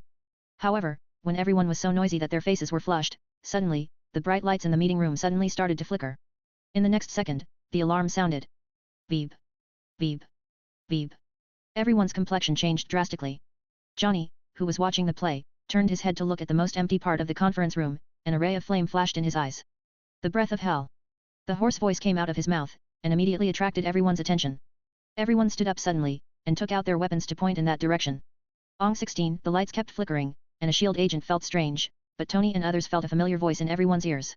Aha, I finally found it. The light suddenly went dark, and when it came on, two people appeared in front of me at some point. A fat man wearing a round cap, a lace beach shirt and shorts, and a tall woman in a black windbreaker with a hood whose face cannot be seen clearly. Seeing this strange place, a group of uniformed agents drew their weapons and aimed at themselves, Tony and others. The fat man immediately raised his hands in a funny manner, with a look of surrender. He also exaggeratedly shouted, "Oh, guys, you are too enthusiastic, I can't bear it. However, I hope you don't get angry, otherwise I will be angry and punish you in a more enthusiastic way." In the end, the fat man's voice became a little cold. His words also made the agents more vigilant. However, Tony suddenly reached out his hand to stop the agents. Before Fury could speak, Tony took the lead and said, "Huss? What is your purpose from hell? Who is this guy?" That's right, the person who came was Huss, whom Tony and Johnny were very familiar with. Fury and Pierce's eyes moved, obviously understanding Huss' identity. Hell Hunter. Aha, I don't have any purpose. I met a very interesting friend in hell. She wanted to return to the world, so I sent her back, but you have to be careful, this girl has a bad temper. And during this period of time, she has killed tens of thousands of evil magic. Huss stepped forward, pulled the chair from the side and sat down, wailing regardless of the chair's inability to bear his tonnage, pointing to the woman with a hood and a black windbreaker whose face could not be seen clearly and said carelessly. All eyes turned from Huss to the woman. Under the brim of the hat, you can still see a strand of silver blue hair. Johnny stared at the woman, and suddenly said, "She is very powerful, the spirit of revenge in my body is about to move." Tony and the others were startled. Slaughtering tens of thousands of demons can arouse the vigilance of Johnny's vengeful spirit. This woman is very unusual. I saw the woman stretching out her white jade hands, and through the gap in the windbreaker, she could see her very white and tender arms. She stretched out her hand and took off the hood, revealing a heroic and beautiful face. Gently tossing her head, her beautiful short silver blue hair swayed, her beautiful eyes were placed on the undrinked coffee in front of a senior female agent, her eyes suddenly lit up, she walked forward, ignoring everyone's vigilant eyes, walking up to the agent, he stretched out his hand into the latter's nervous gaze. Picking up the coffee, he took a sip and even made a moaning sound at the end, "It's great, but it's a pity that it's Americano coffee." The sound is very pleasing to the ear. At least this face and voice, as well as every move, can make people not have any trace of defense. Tony looked at the pretty girl thoughtfully, and suddenly asked, "Do you need something to eat? I think I can prepare some pizza for you. Burgers? Steaks?" Sure enough, just as Tony thought, the light in this beautiful girl's eyes was almost as solid as she suddenly turned her head to look at Tony, and said loudly, "Is it possible? Is it really possible? Well, I think it should be okay, you may have to wait for half an hour." Seeing the girl's actions, Tony and everyone already knew it, Tony smiled and said. Half an hour later, there were greedy sounds of chirping and swallowing in the meeting room, and I saw a beautiful girl and a fat man in front of the glass table in the meeting room, almost greedily enjoying the food in front of them. That gesture, even if an anorexic sees it, will restore their appetite. On the side, Tony and the Avengers, agents of SHIELD, Nick Fury and Pierce just watched eagerly. Several of them even swallowed. In the end, the girl and the fat man ate up the food for nearly 30 people, and the girl even stretched out her green fingers and put them in her mouth to wipe out some food residues. 760. Wow, that's great. I've already forgotten how many days I haven't ordered a meal. The girl leaned back on the chair carelessly, patted her still flat stomach, and showed a satisfied smile on her face. I have to say that human beings' pursuit of food is much better than those idiots in hell. If possible, I really hope to find a few human chefs to work in hell. I can definitely pay them very generously. Husna picking his teeth lazily with a toothpick, he said. Only ghosts are willing to work for a demon and go to hell, not to mention working, I'm afraid they will be scared to death the next day. A group of agents slandered in their hearts. The beautiful girl nodded her head in satisfaction, and said to Tony, "You are a good person, you can call me if you need anything in the future, and I will help you." Her tone suddenly paused, and she remembered that she couldn't help what a billionaire can do now, and finally remembered something, patted her chest boldly, and said loudly, "Help you kill, or the devil, in the future if you encounter any demons, you can call me, and I will help you kill those bastards." Chapter 150. Elsa with killing intent. Tony also couldn't help but laugh at this girl who wanted to help him kill someone. But this girl's character is quite liked by everyone, Tony said. "So, you are Elsa who disappeared in London a few months ago? You accidentally got on the train to and slaughtered tens of thousands of demons in hell?" Battle. That's right. Then your strength. I don't know, I just know that I bought a cross, and when I was in danger, the cross suddenly shone brightly, and then an angelic spirit called Riven appeared in my body. It was she who gave me strength. Elsa didn't hide anything, she just said what she knew. Speaking of Riven, her pretty face was still full of gratitude. If it wasn't for the strength Riven gave her, she wouldn't have been eaten by that demon on the train. Wow, what a lucky girl, kind people are always lucky. Natasha showed a gentle smile. She liked this girl very much, so she was also happy for her. The other agents were different, full of jealousy. Why weren't they the ones who bought the cross? If they are lucky enough to buy this cross, they will be able to have great power. How powerful would this power be to allow an ordinary human girl to live peacefully and silently in for several months and slaughter tens of thousands of demons? At least Huss mentioned that this girl has the power to easily destroy a city. Thank you. Elsa also smiled happily at Natasha's kindness. Possessing the power of the spirit of an angel, Elsa's senses are not so powerful. She can easily detect the kindness and malice of human beings towards her. It is precisely because of this that when she encounters many demons ambushing her, the first time it can be sensed in a short time. In this meeting room, there are not many people who can make Elsa feel kind. Tony, Natasha, the Avengers have good intentions, and the bald man in the middle and a drifting female agent. Spirit of angel, spirit of vengeance, is there any connection between these two things? Tony thought about it, and looked at Johnny, who shook his head. I don't know very well, but she shouldn't have anything to do with angels, right? At least the guy in my body isn't very irritable. She's not the gang of angels. She has the same power as angels, but she's not an angel. The thing in her body should be made by a very great existence. Huss vetoed this guess, and finally said the tone was also emphasized, an existence greater than Mephisto, the Lord of Hell. A greater existence than Mephisto? Everyone's hearts moved, and for some reason they suddenly thought of a beautiful figure. The goddess who is unforgettable to the world, holding a golden scepter. Could it be her? Okay, thank you for the sumptuous food you prepared for me, guys. I still have a guy who ran back to the world to chase after him, so I left first, and I will look for you to drink later. Huss flicked off the toothpick, waved his hands and stood up, ready to leave. A senior agent in charge of a region wanted to stop it, but Fury stopped him with a look. Tony and Johnny stood up and agreed. Huss got the response and turned to look at Elsa, and said with a smile, then goodbye, pretty girl, next time I will treat you to the most distinctive food in hell. Thank you, Huss, my friend. Elsa responded loudly when she heard the food. Huss was amused by the girl's foodie-like appearance. I have to say that Elsa's character is indeed very pleasing, even Huss is the same. After he nodded to Elsa, he didn't see any movement, just see his figure slowly fade away, and finally disappear. Huss's departure did not cause much fluctuation. Because everyone's eyes have been on Elsa. Especially Tony, his eyes are almost on fire.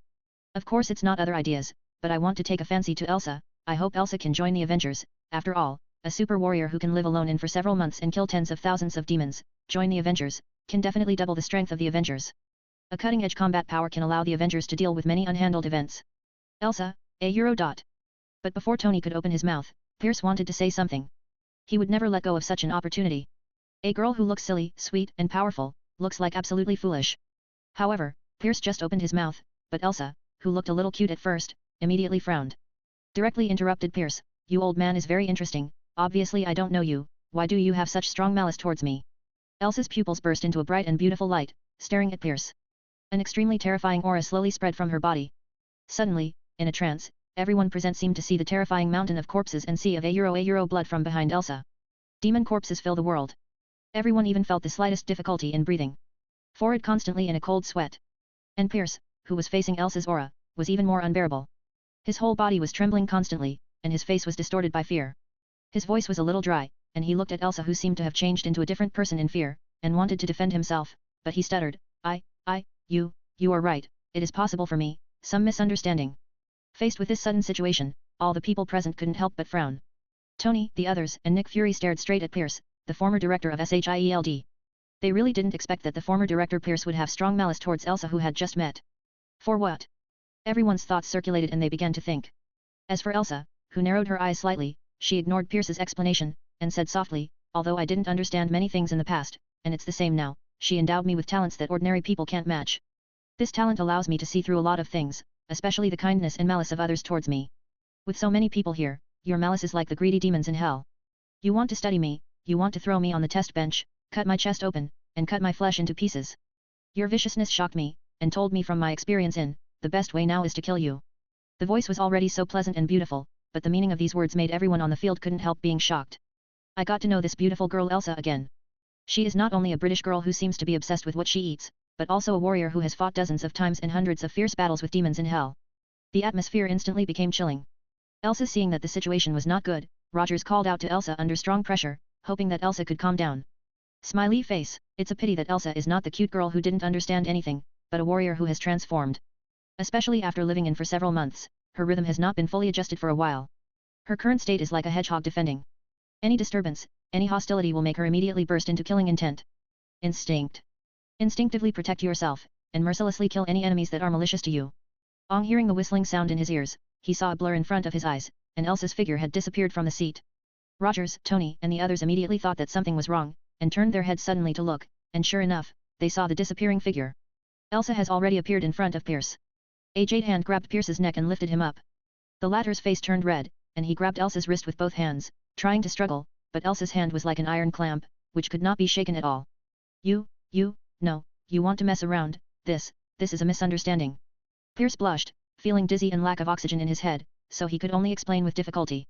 At this time, Pierce looked at the cold-faced Elsa in front of him, and his heart was full of regret and anger.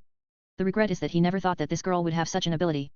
The maliciousness generated by his original thoughts could be detected by the other party, and he was angry that the other party dared to do this to him. You know how high his status is. Those who belong to the real power among the human group. And also controls a huge armed force. It was me with such a high status, who was mercilessly arrested by a girl, especially those eyes, which were full of coldness and killing intent, as if looking at a dead person. This made Pierce, who was used to controlling other people's lives, extremely angry. Bang! Seeing Pierce being controlled by Elsa, the first reaction of the senior agents present was to draw out their weapons and aim at Elsa, but Tony and other Avengers strictly stopped him. Dottie, no, don't do this. Rogers stretched out his hands and yelled loudly at the agents present, ignoring the suspicious eyes of the agents. He looked at Elsa, and said carefully and softly, Elsa, please don't do this, no matter whether he has any feelings for you or not. Malice, killing is not the only solution. The agents wanted to speak, but Fury held out his hand to stop it. Fury looked at Tony with one eye. Tony saw Fury's gaze, nodded slightly, and then looked at Elsa again. Elsa, you think he is a bad person, we can help you, but if you kill him, it will definitely cause huge trouble, although you may not care about it, but I think you definitely don't want to be troubled all day long haunting. Trust me, I can help you. If he really has a problem, we will definitely help you. Tony's tone was very sincere and gentle. Elsa just stared straight at Pierce without responding immediately. The atmosphere fell into dead silence for a while. But everyone present can feel that this girl is like a volcano that erupts at any time. Once it erupts, the power contained in it will basically destroy the world. I didn't see that even the pupils on Bruce Banner's face had been rendered green, obviously the Hulk in his body also felt the danger. I don't know how long it has passed, just when Pierce felt like he was about to suffocate. Elsa let go of her hand, and Pierce fell to the ground with a plop, clutching his neck, coughing violently, his face pale. Coulson and Hill, who were closest, immediately helped him up. Elsa tilted her head slightly, her tone, of King Zhao's, was still indifferent. I can read his current mood, do you know what it is? It's anger. His anger is like a flame. He wants to burn us all. He wants to kill us all. From my experience in hell, the best way is to make him a corpse. So, how are you going to deal with him? Tony and Rogers looked at each other, while Fury sat comfortably on the chair, looking at Pierce, who was coughing constantly, silently, not knowing what he was thinking. We will interrogate him. We have to ask him why he is hostile to you first, and then there will be a legal trial for him. La Elsa muttered, and then she smiled mockingly. She walked to the French windows on her own, and said without turning her head, your so-called laws don't work on him. I am very grateful for the food you provided me, so I will let him go this time, but I'll be back for you, Mr. Pierce.